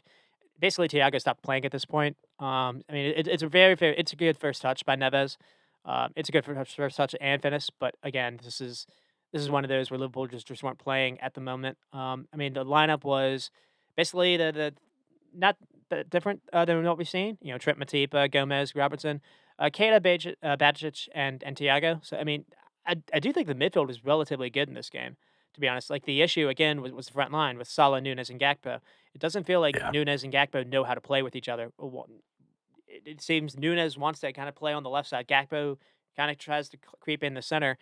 So it messes the pressing structure when they do that. And Gakpo just having some bad fouls. Um, Keita and Thiago don't really have a lot of recovery legs themselves. And so I think what's weird is you're playing this 18-year-old Bacic, and you're asking him to do all of this defensive work by himself, essentially. And the CDM is supposed to be that blanket, that security shield in front of the back line, and Mhm. he's much more than just a security shield. He's having to do everything. It's supposed to be like a last ditch kind of thing, and he's the priority almost. Yeah, that's true. Ugh. I mean, that doesn't like set up for success Yeah. either. I don't know. Yeah, like he's younger too, so I don't know. I don't know how he can really cope with that at a young age. And again, all these issues are happening with Thiago healthy and Salah's healthy. So I mean, it could be worse. Again, like I mean, the key stats were Wolves. The XG was Wolves 2 point something, and Liverpool were 1.9. So that kind of goes to what I was saying. I mean, Liverpool did have 22 shots, only four on target, and on target is Mhm. key. I mean, Salah, Nunes just were off again this game. Yeah. Gakpo, I think Gakpo had a chance where he had a chance to play Nunes completely through on goal, and he said he went to Salah out wide, and again that didn't lead to anything. So I mean that's really the concern I'm having. It's not just no bringing back Jota and Diaz if that's the case. If it's just the front line issues, that is something to maybe be hopeful about. I think Firmino actually being played would help as well. He makes Yeah, he makes much better decisions than what he we've does. seen. But I mean, the Gomez and Matip pairing is bad to say the least. Yeah. And I don't know what you can do about that other than maybe try to play Nat Phillips in there somewhere instead. I mean, you're gonna miss Virgil van Dijk until maybe the first leg of the Real Madrid game, and I don't know if Mm. Kanate is gonna be fit for that as well. And yeah, I mentioned Bacic. Bacic was forced into do 14 duels. 14 duels for an Yeah. 18-year-old, that is irresponsible. And so Klopp keeps trying this 4-3-3 formation. And again, it's supposed to give you two eights to kind of go forward, and that leaves again your one CDM to kind of be the security blanket. I think you need to stop that. I think you need to play a pivot. Now you weren't able. Firmino didn't play this game. People were wondering if he was maybe being punished for what he did versus Brighton. Apparently, he was sick. Mhm. But I Mhm. would play, a Fabinho with, Bacic with someone if you're going to play a pivot. Uh, Yeah, it's a lot of pressure for a young guy to be the only guy and doing all that work and game in and game out. It's just a lot of pressure for an 18-year-old. I agree. You need someone there to just take the pressure off of him a little bit. and another And rest too. We talked about last week, like you can't play these young guys too much or you risk injury. right, So yeah, yeah, like just for the sake of resting him and keeping him fresh as well. and it's annoying too because you can't necessarily blame this on Henderson, even though Henderson did come on, and that's basically when they conceded the third. Because again, Henderson is completely out of position. He's running around just useless and doesn't track back or doesn't even Mhm. bother to jog back when it happens. I mean, Neves is able to pass Thiago. Like again, Thiago is not even trying at that point either. Um, Yeah. But again, my issue is with the formation. Klopp's not changing tactics when maybe he doesn't have the team that he used to have, and he needs to recognize that by not bringing And I don't necessarily need to go on that rant again, but not bringing other players in. You can't play midfielders to be eights necessarily. You need to be a little bit more pragmatic. You almost need to be what Shandash is. You need to play 4-4-2. I think if you played Gakpo almost because he seems to kind of be a ball to feet player too. He's not making runs ahead. You play him in the left wing. He's got a big body. He could maybe work there. And if you played Salah and Darwin together, almost like more centrally, I think Darwin needs someone next to him. Darwin doesn't have the best touch himself. I don't think he can play. He can lead a front line by himself. So it's requiring you to play this. And two, if you this would maybe help the fullbacks a little bit if you had 2 people on the wings as opposed to 1. Um, so But yeah, it would I definitely help Trent out for sure. and again, we don't necessarily have to do rants on this, but Weston McKennie and Lukonga were sent on loan for free or sent on loan this transfer window, and so the people were available where you didn't have to spend money, and Yeah. it's almost like they didn't even try. Mm. Yeah, I mean, it's a glaring issue, and if we see it as a glaring issue, like Klopp and the board sees it too. And I mean, I feel like it's a big club. They have money, and they didn't, like you said, they didn't need a lot of money. Like they should have gone out and gotten. I mean, there's a bunch of guys they could have gotten in the summer. They could have gotten Paulinho. I mean, he went to Fulham. He'd probably rather play for Liverpool. And then like Wolves got like Matthews. He's a great player too. Like they could have gotten him. Like it's not like they had to spend a lot of cash. You're right. I don't know. Maybe they're saving up for Bellingham. I don't know, but I mean, they needed someone now. They need someone in January, and they didn't get it. It's head scratching. Well, it's also head scratching because you need more than just one. So saving up, you wasted Yeah. 3 years of Salah's prime to Mhm. go get Bellingham. Yeah. Maybe you get him, Yeah. but again, Madrid have started to basically play Camavinga as their left back now. So there's a mid spot open basically for Bellingham if he wants it. I used to I used to wonder, oh well, why does Madrid need him? You don't need that. You already have a midfield that's pretty compact. And if that's the Yeah. case, then there actually is a True. mid spot open, unfortunately, because Cruz and Modric aren't always going to be there. I think that's kind of their succession plan. Yeah. Um, Mm. the thing that I'm kind of worried about is you mentioned the squad building or planning. So well, I mean, one thing that's always been in the back of my head is while Luis Diaz was a really good player that they brought in and he helped them kind of make that title charge last year. Mhm. It, it again, that was another window where they neglected to address the midfield situation, which has basically been 3 or 4 years in a row. Bruno Guimaraes went to Newcastle with basically the same money that Luis Diaz went to. Now, Bruno Guimaraes, people didn't. Again, you don't necessarily have to trust, I guess, stats that show up on F Brief. Maybe you don't trust La Ligue 1, but obviously, as we're seeing with Newcastle, you should have. I think if they beat Bruno last year, they do actually win the quad because you would have Mm. still had your front line would have been a mix of Mane, Jota, Firmino, and Salah, and Minamino or Origi. That's still good enough to get you goals. But what it would have done is you would have been able to phase out Henderson, and if anything that would have happened to Thiago, you would have been able to play Bruno Guimaraes instead. Mm. And so it's just crazy to me how they just neglected.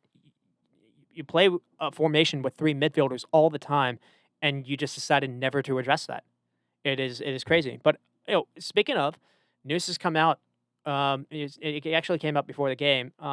That basically, journalists confirmed what has long been speculated. So basically, that Klopp and his coaching staff have started to have a little bit more influence, or a lot more influence in their transfer business, who they target, how they do things, and I think this makes their decisions more sense these days. This maybe makes why you brought someone like Nunez, maybe why they've targeted someone like Gakpo over, Noni Madueke makes more sense as a winger, at least as far as someone that's quick with their feet, someone that can make people 1v1. Gakpo just doesn't have. Gakpo looks like a giraffe who can't run, by comparison. And again, you're used to Yeah. having Mane kind of be electric and be able to do things like that, and you're trying to replace him with guys that aren't the same quality. Nunez Yeah. isn't the same player that they've had. Nunez isn't like a Firmino when it comes to dropping deep or with his touch or link up ability. It's just so if the idea was not to change formations and change how you play, why you got those guys in, I do not understand. And the reason why it's a problem is there's a history of this. There's a history of Jurgen Klopp wanting players like Julian Brandt, Mario Götze, over Mane and Salah. There's a history of them basically wanting Sancho, wanting Werner, wanting Havertz, and instead Michael Edwards got them to look at Diego Jota instead. In the past, every single transfer window, someone like Koppen Miners, I think he plays for Atalanta, has been always brought up by journalists that are close to the club, and this guy Sanderberg, who plays for Mm. Not Sunderland, Sheffield United. Sheffield. And I Yeah. watched him yesterday, and he had a couple of nice passes, but man, he can't run either. So it's not you're not using the same dynamics or analytical models that Michael Edwards used to get you the players that got you all the success you had. And I don't Yeah. know if it's just a Klopp having an ego thing where he didn't like someone else getting credit. I can't say, but it's a big problem because you're not doing things the way that got you the success.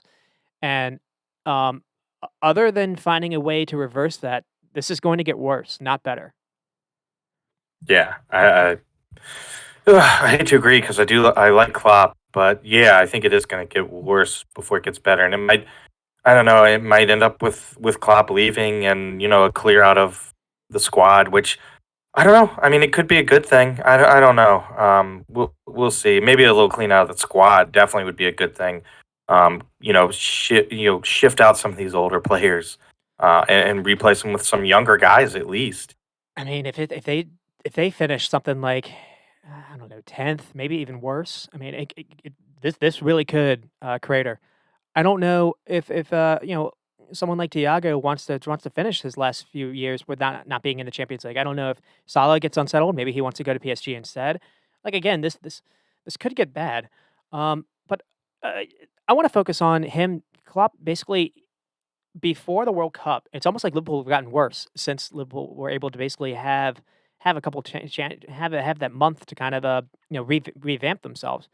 And before the World so they played Arsenal, they played Man City, Rangers, and I think Ajax. And basically in those games, now Arsenal were able to beat Liverpool, um, but Liverpool were doing pretty good until that Diaz injury happened. Um, Mm. Again, Liverpool were doing very well versus Man City, and then that Jota injury happened. So I don't know if Klopp's been scared off by that.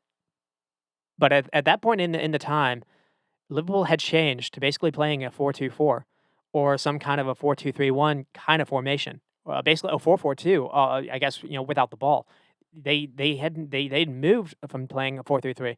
And so it's disheartening that they've gone back to what they were doing before, because I think the only way to make the squad work is to do a formation change. And the reason why I'm kind of worried a little bit is I mentioned this still before, but I'll say it again before. I don't know how we're doing for time. But in that 2021 season, basically when they lost Virgil van Dijk and Liverpool were basically leading the table still at December, and they moved Fabinho into defense. Why they went on a awful January, February, and March run where they were basically eighth in the league. They lost the game to Everton, and Everton were above them at that point in the table.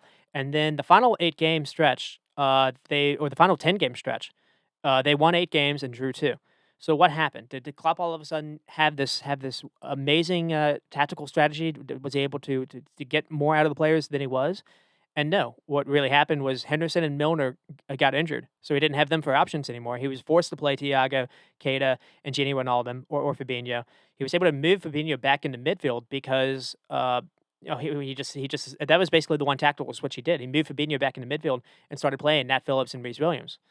Um, Mhm. but he didn't necessarily change anything formation wise or tactically. He just kind of got lucky that he was able to get guys back that were able to kind of play his system. But again, you got lucky that time, and I think what's happened instead is they have hubris that they can just do it again because it worked last time, and I don't necessarily know if that's true. Yeah, yeah, I would agree. And then I don't think they can do it again, but and then not t- without, yeah, like you said, a formation changer. Different players. yeah, and then to touch on Wolves, the scoring the 3 goals, it could have been more. Allison actually did have a couple good saves. I think I mentioned him earlier. I think Sarabia was really really cheeky, and you kind of forget he was at PSG, but Um, in that Euros 2020, he was actually playing for Spain, in some of those games and looked pretty good. So yeah, it's a good signing. Yeah, I think so. Definitely. And maybe Lopetegui. I mean, Lopetegui is a good manager. I mentioned how I was worried about Wolves. Maybe not. Maybe I was foolish. Yeah, I mean, and they scored 3 goals, which, we've been talking about how little they score. They score a lot more under Lopetegui now. I mean, before Lopetegui, score 3 goals would have taken them like 3 games or 4 games even. So yeah, I mean, now they're starting to score, and it looks like their defense. I mean, their defense has been pretty good considering. And Jose's son goal is a beast as well. So yeah, I think they're going to be okay. And you mentioned Mateus Nunes. I mean, Neves showed levels as well. It's funny. Liverpool fans used to kind of say because they were linked to him as well. They're like, "Oh, Mhm. I don't want him. He can't run." Well, he looks like Usain Bolt compared to Thiago on that goal. That's So true. we'll move on to Aston Villa and Leicester. I guess for people that have managed to stick with us this long, that is the Liverpool portion of the podcast, and no more. Um, I'm gonna get to a point where I'm not gonna want to talk about them, but we'll see. We'll move on Yeah, to same Aston with me Villa, and Arsenal. Aston Villa and Leicester. This one ends 2-4, and this is we kind of mentioned it a little bit in the beginning. This was a surprise, especially because Aston Villa get the first goal. And Buendia basically has a pop from distance, and the shot kind of surprises the keeper, and the ball just kind of hits the crossbar, and then Ollie Watkins is first to run on and poke it in. It looks like Aston Villa kind of actually going to have a pretty easy game. It's going to be time for Rodgers. And then out of nowhere, Madison's able to get a really cheap one because Barbecue Kamara, who has been, I want to say, a pretty good signing since coming to the league, he had an here. He had a howler. He's just trying to play. They play. They basically go short to him. So it's not necessarily the best pass by Emi Martinez in the box. Kamara is immediately pressured, and what he tries to do is he tries to be clever. He tries to cut and turn, and he basically gets the ball kicked off him by Dewsbury Hall. It goes to Iheanacho, and Iheanacho actually does really well to because Martinez comes out to him. He does really well to actually square this ball to Madison because most strikers maybe would have tried to take this on, and for someone that hasn't played a lot of minutes, you think maybe he would have been rusty, and he was actually really composed here, and that's the reason why they score is because he makes that decision. Yeah. Oh yeah, definitely. Yeah, yeah, he was very composed. But I mean, I don't know that he just shut off his mind and was like, let's just not think about stuff and just let my reactions and instincts take over, that kind of thing. I mean, when you have a keeper like coming right at you, I mean, especially because he was so close to the goal, I would have think hit B, but no, he did the he hit A. He Um, was clever. Yeah, very yeah, clever. and then, they're able to get one back because of a own goal by Harry Suter. Watkins makes a mess, of an earlier chance, but makes amends here. Actually, yeah, that's right. So they're able to get 2-1. Um, it's just kind of Watkins did miss an earlier chance, and then, he basically gets the ball again a little bit on the wing, and I think he gets lucky here. It's really unlucky for Suter because I don't think there's much he can do about this. So Watkins just Yeah. kind of, I think he's trying to cross the ball as well. It's not really a shot, but the ball just kind of bounces off Suter. It kind of deflects in a weird angle, and yeah, the keeper can't really do anything about it. Um, and then really that was kind of the turning point almost because immediately I want to say within the last, like, I don't know, 8 minutes ago in the first half, just all of a sudden, Leicester really started to heat up. So it starts with Iheanacho. And right before the goal, Iheanacho actually makes a run, that new signing, Christensen, is actually trying to play him to. And what happens is it's blocked off by Mings. But Leicester keep the ball, and Iheanacho does really well to kind of reset himself, get back on sides, which is key, and gets in possession again. And then when the ball is kind of crossed into him, it's a really brave heading finish. But it's funny because Digna and Mings just kind of lose sight of him, and it's just one of those things where yeah, sometimes that can happen when able to keep possessions. It's hard to kind of maintain focus, and I guess they just kind of assumed he was offsides. And again, Ian Nacho does really well to get back on sides. To be fair to him, and again, this is one of those things where you wouldn't expect this for someone that hasn't played much, and he was really sharp.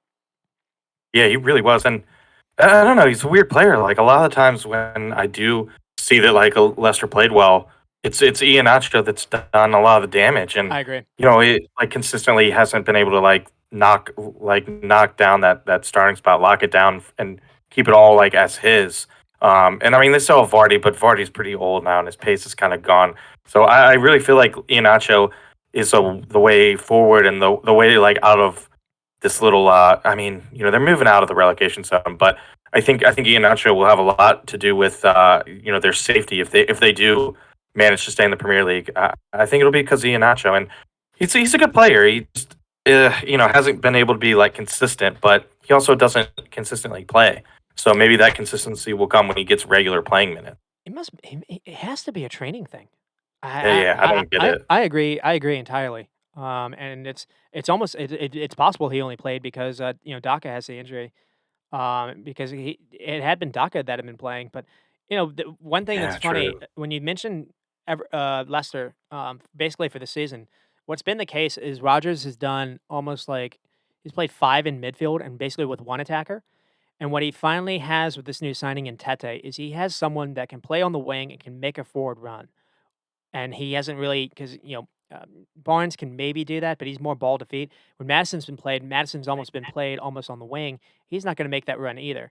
And so Yeah. what you saw in Tete is someone that can do that. And basically, again, this starts with Kamara not necessarily having his best day because he gets the ball taken off him in a pretty bad area. But Leicester quickly go into attack, and again, Iheanacho shows for the ball. And so this is why in the past has been an issue because this is the striker that makes the runs for you. And so if Vardy doesn't do this, but someone that's playing the striker when he shows up, there's absolutely no one behind. But there is space there, and so what happens is, I guess he gets center backs a little bit out of position, and Tete is able to run behind him, and it's a really good through ball by Iheanacho, and it's a really good finish by Tete. Mhm. And Tate too. That was a good signing. And I mean, I think we both think like Harry Suter will probably be a good signing too. He's so big, and they need help defensively. So those are like two pretty big signings that they got in January. And I didn't think their fullback actually that was the big thing about Leicester is he did Rogers immediately put those guys back into the squad because their fullback Christensen had to start and he didn't necessarily. I didn't think he necessarily, had a terrible go of it. He had a couple really nice deliveries that just were barely. He was trying to find Ian Asher and didn't necessarily reach them, but they were good deliveries. It was close. Yeah, And then Pratt's able to get the fourth. It's a good play by Barnes, and this is one of those where it's not necessarily the best defending by Villa again. Frankly, I do think a lot of this was Villa's undoing. But again, Leicester made him pay. Maybe the big thing was Jamie Madison was back in the squad, and they've been missing him for a little bit. yeah, they It's have. it's it's his first game since that game before the World Cup, if you remember, when he scored and then he got hurt. Um, Oh yeah, that's right. but I mean, I just felt like this Leicester team had so much more balance than they've had in the past, and I like Tielemans actually being a little further deep. It's it didn't necessarily it wasn't a Leicester with Sumare or Ndidi. The two defenders were or the two pivot guys were Tielemans and Dewsbury Hall, but Dewsbury Hall had a fantastic game. He Yeah. caused a couple of these turnovers. Yeah, he could be huge, huge, like for the relegation battle as well. Just that high press and creating those turnovers, and they're very Leicester's very quick to like turn offense into defense and transition very fast. Yep. And like Ian Nacho's a part of that too. And, I mean, shots Villa did have 19 shots, but only 4 on target. Some of that was Watkins doing. There's Mhm. still some issues there. Actually, Bailey had a couple where he maybe had a chance to tie this and didn't. Coutinho actually did score in this game, and it was called off for offsides, but just Bailey. So Villa maybe could have gotten something in this game. Leicester having 9 shots and 5 on target. And they actually did favor Leicester 2.5 to 1.7. Villa did have majority of the ball, but that was fine. Leicester seemed to be a better team when they have less of the ball. I think I remember seeing a stat about that. So Mhm. yeah, we kind of touched on it a little bit, but I mean, Leicester did make 3 signings on signing day or in the January window. And I mean, what did you think of all 3? I thought they were pretty good. I mean, we've talked about already this episode, like new players. It sometimes takes some time to settle down. Hmm. So a little bit of like nerves, or maybe they might look a little rusty. That's to be expected, but I thought they looked pretty good. I mean, especially when you take it with a grain of salt that they just got here and it's new coaches, new teammates, new systems, new job responsibilities. It's a lot to process, and they had to do it pretty quickly. So yeah, I thought they played great, and we've also talked about these new signings, how crucial it is for them to hit the ground running. Yep. And when you're in a relegation battle, it's very important too. So I thought they did well. I'll be interested to see if they can kind of like keep that momentum going and keep getting better and better with more practice and more playing time with the new teammates. Yeah, and definitely, I'm gonna be very interested to see how Rodgers tries to fit Ndidi back in the squad, because I like Tillman's actually playing a little deeper, because a lot of the Mm, times it's been weird to try to fit. I felt like he tried too hard to fit Madison, Tielemans, Dewsbury Hall, and Barnes on the field at the same time. And mhm, so this gave you again. I thought they had a little bit more balance, especially with Tete. Tete gives you that running behind. But another thing he does is he likes the ball with his feet as well. He had 5 dribbles completed, which is mm. that's a pretty high number for just for one game and for his debut. Yeah, Yeah, yeah, pretty good. and then He's like the electric player, another one that they could totally use in attack. yep. And then it's never really a good thing when you score 2 goals before halftime and you're down 3-2. So that kind of happened. A lot of this, I think, was their own doing. A lot of it was just, like misplaced passing or just kind of being careless with the ball. And you don't normally think that when you think of Villa's midfield, because again, Babaku Kamara has come in and been a really good signing for them, but he just didn't necessarily have his Mhm. best day today. Yeah, yeah, that's true.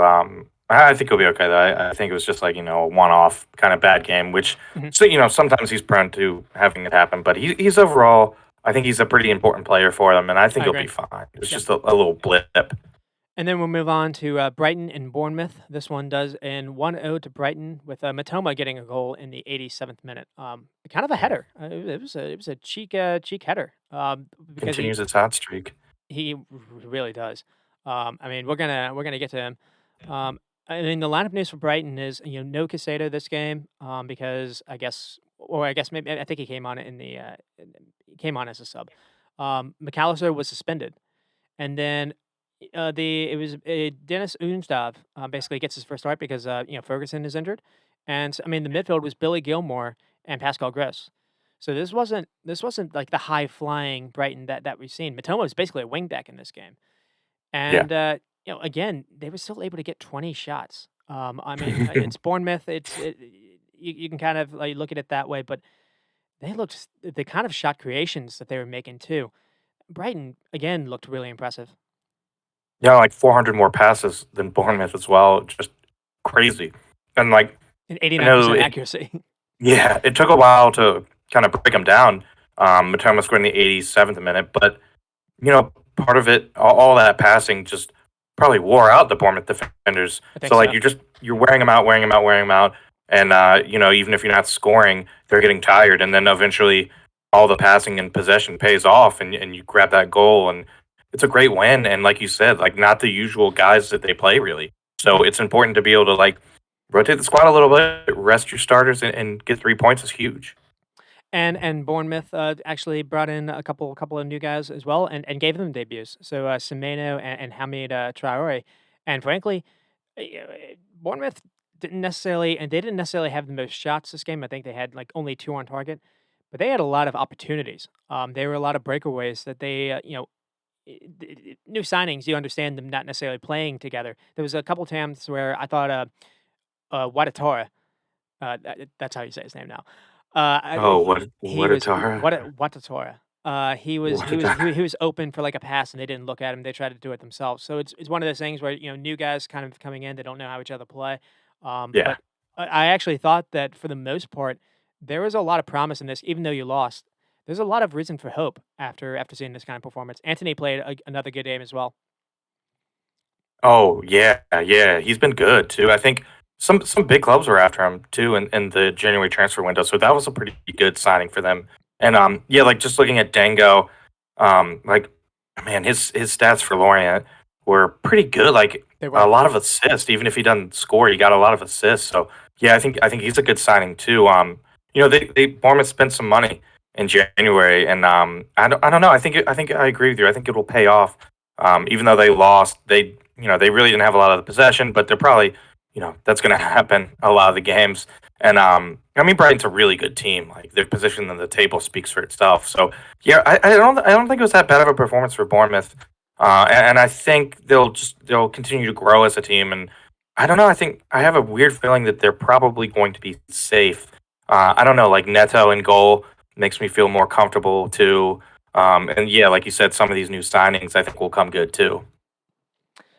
Yeah, I mean, the main thing too is, I mean, Brighton did. I mean, they could have scored 3 or 4, to be fair to them. So, I mean, Bournemouth still have some issues, defensively. I think they do have the worst record, conceded Yeah, in the league. But they do look a little it somewhat, O'Neil has tightened that up a bit. But, I mean, again, Veltman and Lamptey, weren't necessarily having fun, down that side, and Estupiñán had to basically save a goal, on Semedo. Semedo was also almost 1v1 and had a really good, challenge to stop that from going in. You yeah, mentioned kind of the shots and the stats.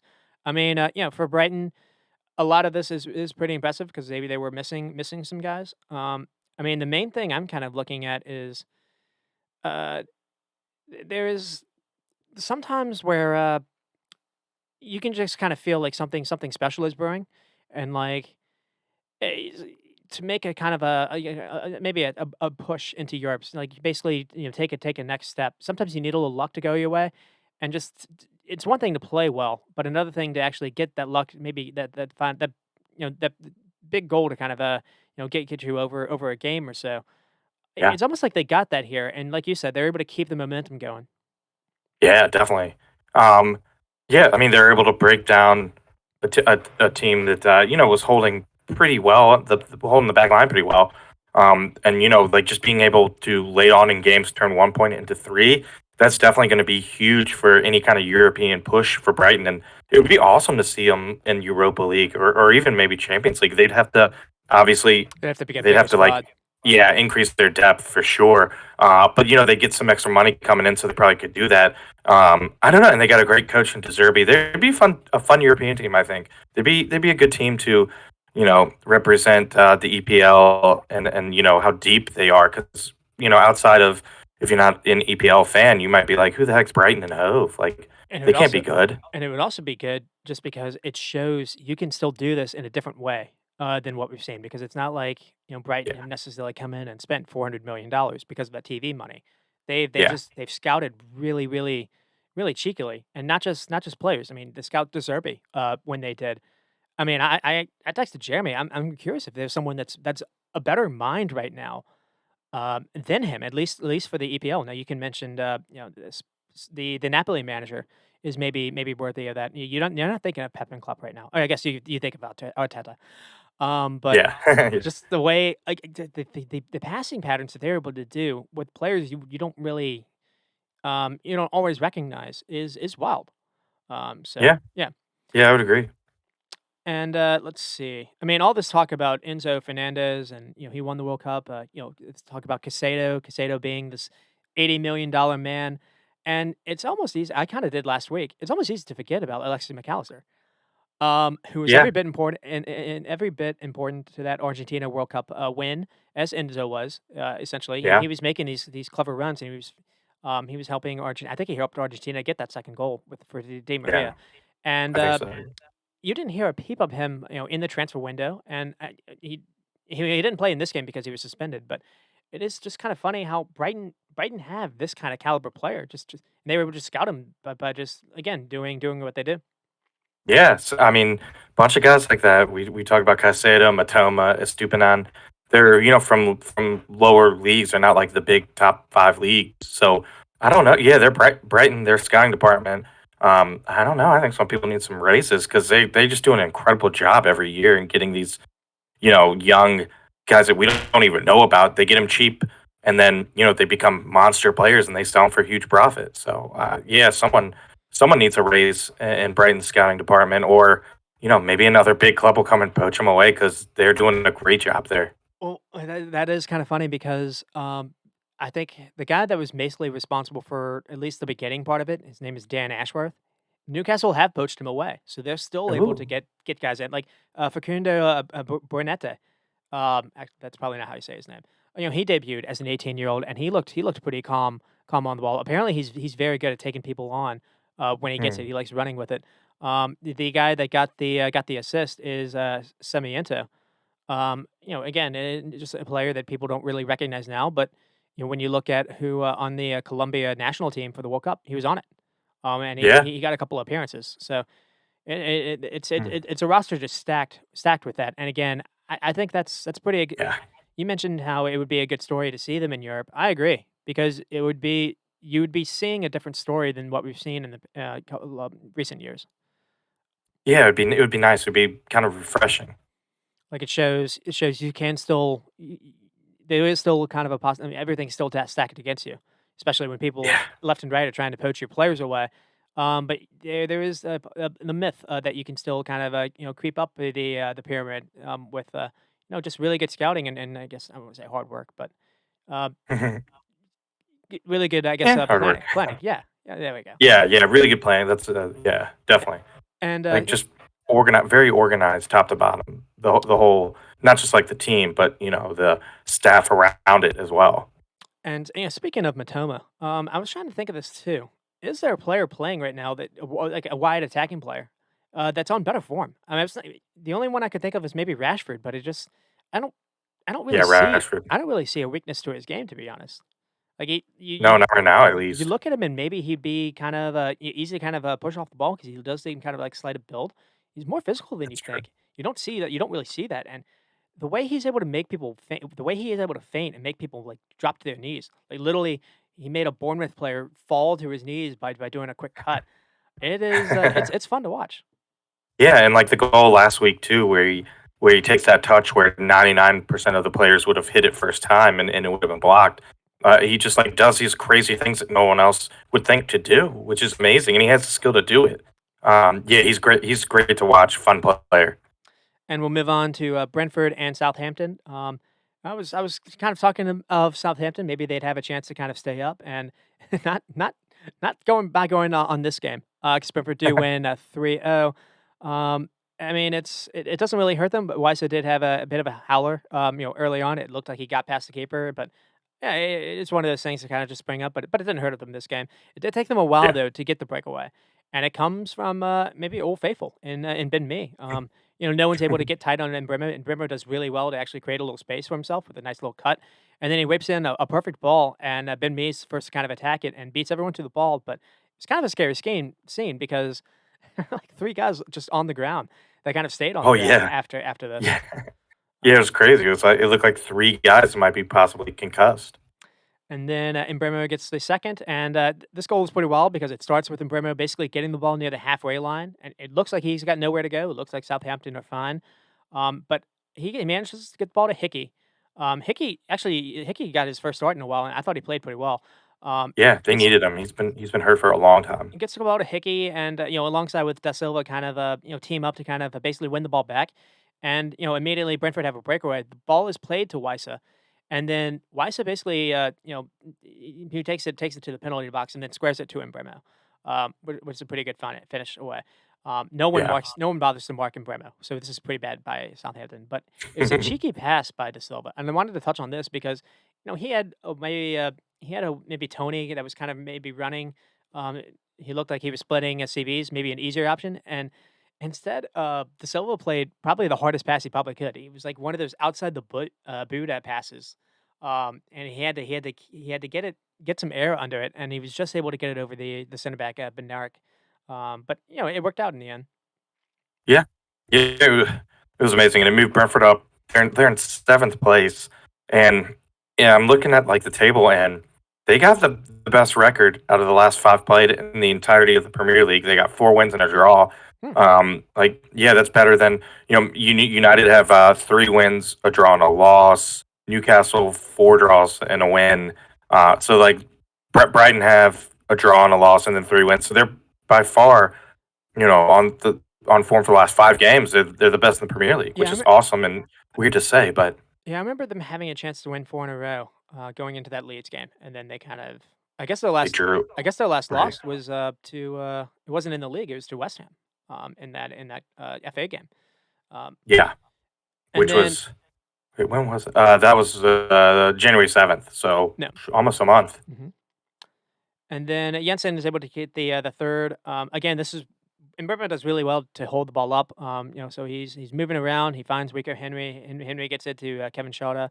Kevin Shota can't really do anything. Gets it back to Rico Henry, and it's a really good cross by Henry. And the reason I want to touch on this is he hits it first time.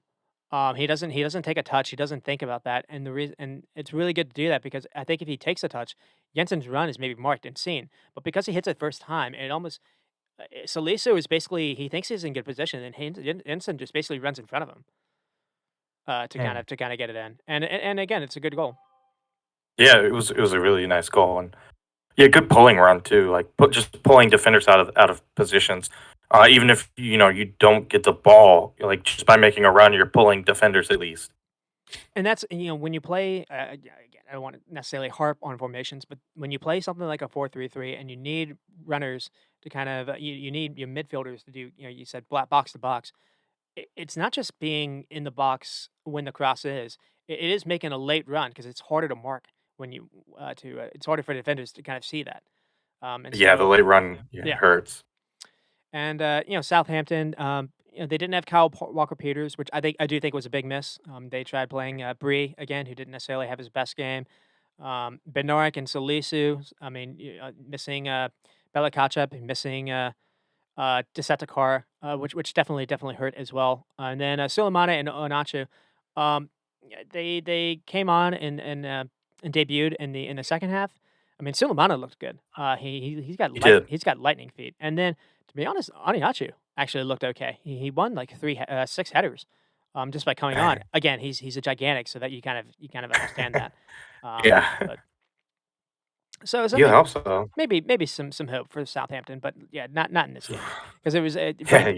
The XGA was like 2.5 to like 0.66.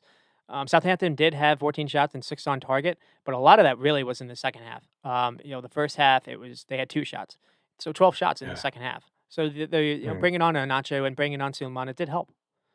yeah. To be fair, and Most losses in the Prem though at 14, only 3 draws. So oh, there you go. I don't know. Rooted at the bottom of the table, they got to figure some things out. But I do feel bad for them because, like you said, like a lot of their good defenders are out. Mhm. So they got to find ways to win, and they made it pretty far. And what was it? I guess it's the FA Cup or Carabao Cup. Yeah, they lost to Carabao. Newcastle in the semifinals.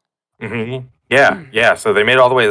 But at this point, like that's a lot of They probably games and a lot they of probably minutes. should They could have tired them out. Yeah, they probably Yeah, shouldn't have taken that as seriously as they did. I agree, and yeah. Because if they get that's relegated, maybe oof. one of those things where a new coach, Nathan Jones, maybe isn't used to Uh, that, and has to maybe takes a different path. But we don't have to go there yeah. again.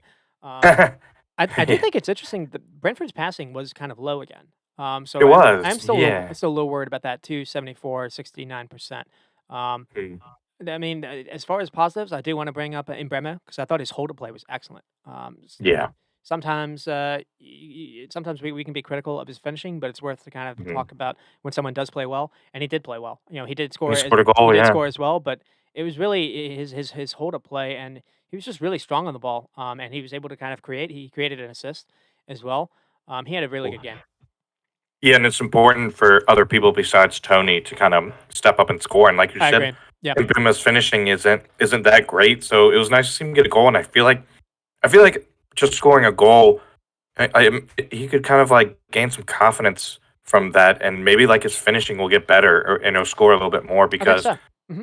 it is important to kind of take some of the goal scoring pressure off Tony at times. I Like agree. Tony doesn't have to be the main guy every game. And one thing I was thinking about, something that Jeremy actually said, he told us when he was on the program, is he noticed how basically versus like the lower teams, they Thomas Frank was almost specifically changing it up.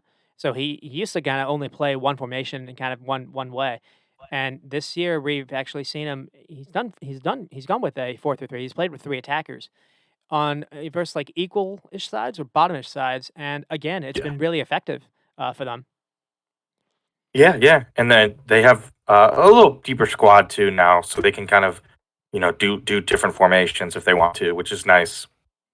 And I mean, we mentioned how Brighton with Europe. Europe's not out of the question for Brentford, as crazy as that is. Which, yeah, that really is crazy to talk about. I mean, because they'd be another team that would really need to improve the depth of their squad if they were going to compete in Most Europe. definitely, But yeah. that would be crazy to have like Brighton and Brentford in any European competition. I mean, 2 years ago, if you told Jeremy that Brentford might be in Europa League, he'd be like, "No, there's no way." I mean, So it's funny because like Brighton and Brentford are sixth and seventh, and when Jeremy was on the program, one thing he kept trying to compare Brentford's situation to Brighton. He just kind of maybe he just kind of sees something that that club is doing, and he thinks Brentford either are trying to do it themselves or what. But he made that comparison really early on. I want to say back in August, mhm, and so it is kind of fitting that both of them are kind of neck and neck right there. And to touch on what Frank's been doing, I think it's pretty good because you're seeing someone that's progressive and offensive minded, but also he does have a sense of pragmatism to it. He's not necessarily an ideologue that's kind of set in his own ways. He does seem to kind of adapt a little bit, and that's big because absolutely. I think in the beginning he didn't necessarily used to be that, and I think that's what Jeremy was Mhm, saying as well. So that's good to see yeah. some growth from Thomas Frank. Yeah, he's a great manager too, and I think a lot of these bigger clubs will probably come circling around for him at some point.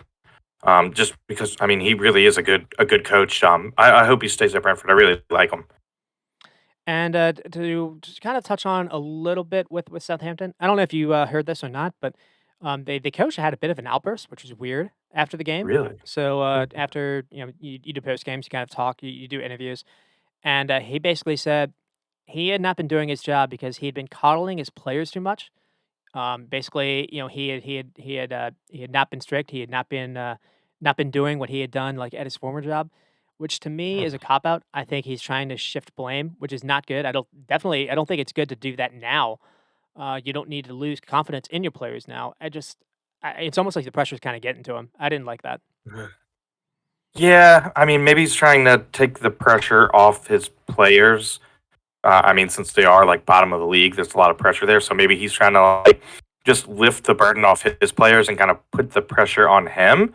But like by weirdly saying, I don't know, by saying he coddled his players, I don't, it's kind of like insulting the players as well That's what I in a think. way. So Yeah, yeah, it doesn't necessarily take all the pressure off the players and put it on the coach. It's still kind of like I think he's like I think he's shifting blame. copping out. Yeah, Yeah, copping out. Yeah, because I mean, he would just be like, "Oh, it's my fault. I coddled. Like, I didn't just leave the coddle part out. Just be like, it's my fault. I haven't done this, and that with the players. Instead of just being like they're coddled. Because I mean, the players might be like, okay, so like we're playing like babies too. I don't. And, we mentioned, Onacho, he came on, he had 3 key passes, I think they were all headers. I mean, there was one specifically that was like a flick on that Walcott, was able to run onto, and he had a chance to score. He was like 1v1, and it was a really good save, but by Raya. But, there are I think there's a squad that's good enough to stay up. So again, I don't wanna necessarily keep harping on it, but you're doing this you're responsible for your own downfall if you don't. Because Yeah. again, I think the coach you had would have stayed you up. And then we'll move Yeah, me on too. to Leeds and Forest. Forest does have go on to win 1-0 goal from Brennan Johnson. It's a nice finish after basically a free kick kind of crossed in. Um, it looked like maybe Johnson was offsides though before the foul was called. So one of those things where it was too far for VAR to kind of intervene. But what's weird is Leeds were the team that was really the only team that was playing outside the goal. There was a save from Neves by Sinisterra from close. Then Sinisterra missed a sitter again. Bamford kind of whiffed inside a box after the ball was crossed in. Nato had a shot from distance that was saved by Navas. Navas was also big coming up and stopping crosses into the danger area. And it was just you're looking at all the chances. All the chances did fall to Leeds' way. And frankly, when you look at these stats, let's see. I mean, Forest XG was 0.27 and Leeds was point 0.7. Leeds Oh. had 7 shots in the first half and finished with 10. So I think that's kind of the issue. Leeds weren't able to Mhm. continue what they were doing, and Forest only had 6 shots all game and 2 on target. And, they were able to get the goal. They had 7. They had 30% possession. Leeds had majority of the ball. Forest only had 138 passing with Oof. 55%, but they were able to get the 3 points because of that goal. And frankly, I this was the end for US Jesse Marsh, That's unfortunately. right. And well, I guess we'll kind of start there. What did you think of that decision? I mean, it's tough because he's an American and he's kind of assembled this squad with 3 Americans. They just got McKennie too, so it's kind of fun to root for him because of that American aspect. Obviously, with the 3 players, they're still going to have like that American. Like I'm still going to root for him because they got those 3 American players. But I mean, the proof here is the proof is in the pudding. They haven't won since November 5th, which is a really long time. I mean, we have issues with their defense. It was kind of Stroik's poor clearance that led to the goal as well. And they brought in Vober, who isn't bad. I think he's like an Austrian international, so he might be able to help. But yeah, I think the writing was on the wall. I think it was time for Marsh to go. I mean, you've heard a bunch of Twitter people calling him. Then you told me this one Yank Lampard because Oh he's a no! Yankee. Yes, Yeah, Yank Yank Lampard. Lampard, which I really like. I thought that was funny. It's worse than Ted Um, Lasso. yeah, and I don't know, man. I like he didn't do well at Red Bull Marsh, and when he left, now Red Bull's flying, and he's, I mean, what was he at Leeds for like a year, maybe? And he did keep them up. That he kept them from being relegated, which is an important thing. But there's just not a lot of like team growth, squad growth. Over the summer, I thought they'd be a pretty big difference between the leads of last year at the end to the leads of this year with a full like summer transfer window for Marsh to kind of get who he wanted. And they did get like Sinistera and Nanto and some good players, and they have Bamford coming back, but I mean this Leeds team defense isn't good, and recently they haven't been scoring. So I think the shakeup was needed, and they needed to do it before it got too late. So I think the board did pretty well here. I think Marsh just he just wasn't getting enough out of the team. I don't know if that's Hmm. the play. I don't know if I'd put the blame on the players because they had some chances. Like Marsh was setting them up to get chances, but I don't know. I think it's kind of like a 50-50 blame. I think the players share a big portion of it too because they weren't really playing up to the level they could. But yeah, I think Marsh just didn't do enough, and not winning since November 5th and being a team in the relegation zone. You got to make a change before it's too late. I mean, it is weird because I mean, you get Man United basically in 2 games in a row. Um, Ugh, yeah. I don't understand why you brought in a couple players on his recommendations, essentially, and you Yeah. gave him a day or you gave him a game to see if that would work. I mean, McKinney came on in the second half, and I thought he was actually tidy on the ball, but McKinney himself isn't necessarily going to lead the goals. And again, the issue really is at the back. He's They not gonna brought help in the they bet. brought in Yeah. that Faber guy, um, but Yeah, I look at the roster, I really do think it's a bottom 3 roster, and Mm. it's not just the back line, but, I mean, when Bamford isn't healthy, and now he's able to he's gotten Bamford to be able to play a couple of these games back to back, but Bamford's missed, like, I wanna say 3/4 of the season, maybe even more, maybe like 85% of the season. Yeah. Um, He struggled for, like, 2 years to even be healthy for, yeah, like, even, like, a decent stretch of games. It's not just like, like, he just consistently, even if he plays, it seems like another injury crops up. And he was huge for him that their first year in the Premier League scored a bunch, he really was. and, ever since then, they've been really kinda struggling to, like, find goals from other sources. And so, I mean, Rodrigo came in and he had a pretty good start to the season. But again, Oh, yeah. he's kind of flamed out. I want to say flamed out. He hasn't necessarily been able to keep up with that pace. Um, Mhm. and yeah, I mean, the Nato guy that he's relying on, I think he's 18. He's young, maybe 19. At Mhm. Sinistera, it's a brand new league completely. It's just you're relying on a lot of guys to just save you. That maybe aren't really used to this. One of the veteran guys is maybe Jack Harrison. Mhm. And frankly, I don't necessarily think if I was picking the squad, I don't think I would start him, even though he did start this game. Brendan Aronson hasn't necessarily been able to enjoy his time of late. Yeah.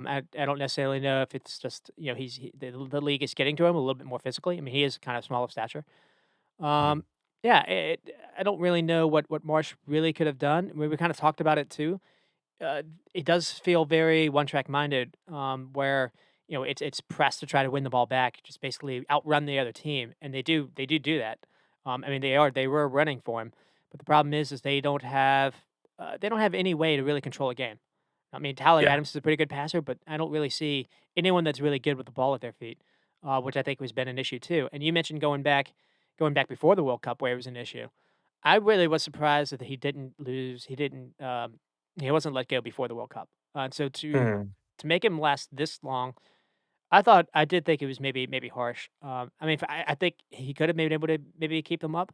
It almost feels like they have fixed a little of the defense. They haven't been conceding nearly as much for those last 5 That's games, true. even though they haven't been Yeah, that is haven't true. been winning.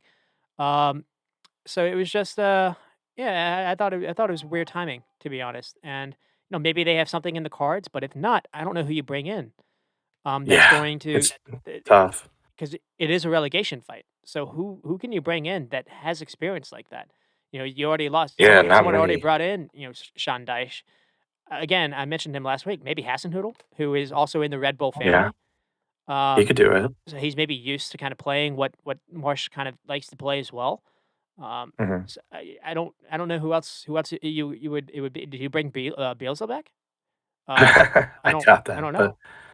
apparently, well, they kinda wanted, the West Brom coach, Carlos Corberán, but he, snubbed them basically and was like, "No."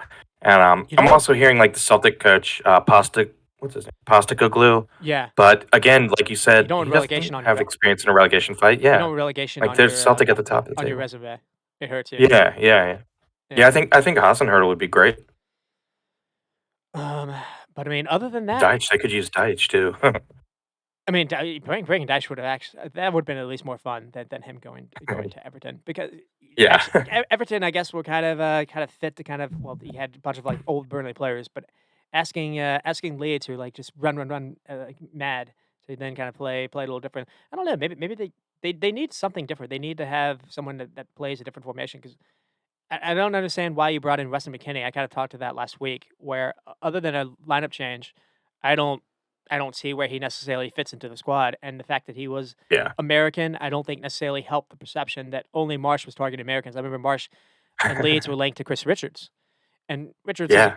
is a good player. He's been playing for Palace of late, starting for Palace, so he looks a good player. But again, it seemed a little too cozy there, and so we'll see Mhm. what Marsh does next. His name has been floated for the U.S. job, and I'm kind of like you. Yeesh. I'm iffy on that because he hasn't had Yeah.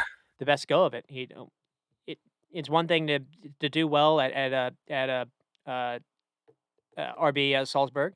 You had Holland in that team. You're supposed to do well. Mhm. Holland was like 17, but still. Um, Still have scoring. yeah, and you're right. He didn't have the best time of it at Leipzig, and so. Yeah, And as soon as he left, like they were better, and like just a year later, they're really good. So it was kind of like it's one thing if they get rid of them and like they still stink, but when they got rid of them, they got better. So it led me to believe that there was like some talent there that Marsh was underutilizing. well, apparently he's different than Nagelsmann. I think that was kind of an issue too. So I try to discount what happened at Leipzig because I think the players tried to actually get him fired. Because Mm. Nagelsmann was a little more possession oriented. Marsh is more get the ball upfield as much as possible. He doesn't really care about possession. He's more about again advancing the ball forward, and that requires a little bit more running because you're playing without the ball a little bit more. And I think the players were Mm. like, "We're not going to do this." Um, it's not like that was an issue with Leeds. Leeds was still up there when it came to pressing numbers and when it came to distance covered. It was just again not really putting away the chances. And I Yeah, don't I don't really know if it's fair to blame that on Marsh, but maybe that's just me kind of yeah. being homerish. Um, No, I think you're right. I think a lot of the blame is should be on the players for sure. and I mean for Forrest, for outfield was a bit of a mess. But to be fair to Cooper, he did kind of make a couple subs. He took off Danilo, who didn't necessarily have his best game. Brought on uh, I forget who he brought on, but he did make a couple changes in the second half, and Go think back, I think. things were at least a little bit more Colbeck. That's right. Things were a little bit more tight. And again, Leeds didn't really threatened in that second half, so those changes worked. And then obviously Yeah, and the signing Navas was the incredible signing of too. Navas was really good. Yeah, Mhm. I think he was man of the match too, and I made agree. a bunch of good saves. So yeah, Leeds a little hard done by the scoreline. That they had some good shots. Navas was outstanding in his debut. So yeah, maybe Leeds deserve maybe something a point out of this. But I mean, if you're Forest, that's what you got to do. If you're not playing well, you got to have a player or two step up and grab 3 points out of one, which is what they did. And it's part of the reason why they're getting further out of that relegation zone. Yep, because I mean, right now, really it is all about points. It's not about how good it They're looks. 13th now. It's not about being entertaining. It's because anything, as we've mentioned, anything that's in that 13 range, it's still you're still in a fight. So, Yeah, I anyways, mean, still they're 6 points out, which that's they got to be feeling pretty good about that. And they haven't lost in the last five either. They got 3 wins and two draws, so hmm, it really looks like potentially Steve Cooper's turned the corner there for Nottingham. And I mean, they should with all the purchasing and all the people they've been buying in the summer and January too. I mean, they should be playing well. well, and they he started to play Boley a little bit more, and I think Boley's been a good He's been signing for him. great. You know, he mentioned he was Yeah. he was good at Wolves, and it makes sense. He would Hmm. be good. He would be good here. I think he had a pretty good game in this one as well. And so Yeah. that is it. We went a little long. I wasn't able to keep in touch of the time because my tablet didn't work this game or this podcast. I kind of did it all on my phone, and I got a little scatterbrained. So sorry about that. Sorry for keeping you a little longer than maybe Rex. But again, You're good. we got to talk I a couldn't little. tell. Yeah, we got spend a little bit more time talking about the other clubs and just I did spend a little time talking about Liverpool. But anyways. Um, They're another club though We've got right another, now. another big week ahead. Champions League is about to start up as well, and Can't wait for that. Yeah. Sunday's gonna be a fun day. So EPL and also the other football game. Oh yeah, the Super Bowl. So we'll be looking forward to that, and maybe one of these times when we have some time, we may talk a little bit what happened with the U.S. Men's team because they had a couple friendlies recently and they were really that great, and we don't really Yeah. know we don't really have a coach yet, so Yep. yeah, still times to kind of talk about that. So we'll Yeah, try to set for that sure. aside. But anyways, A lot of things. A lot of anyways, things going on. thank you for joining us, and for us two at the Reserve Squad, you stay squatty. Hey, Squatty. Thanks for listening.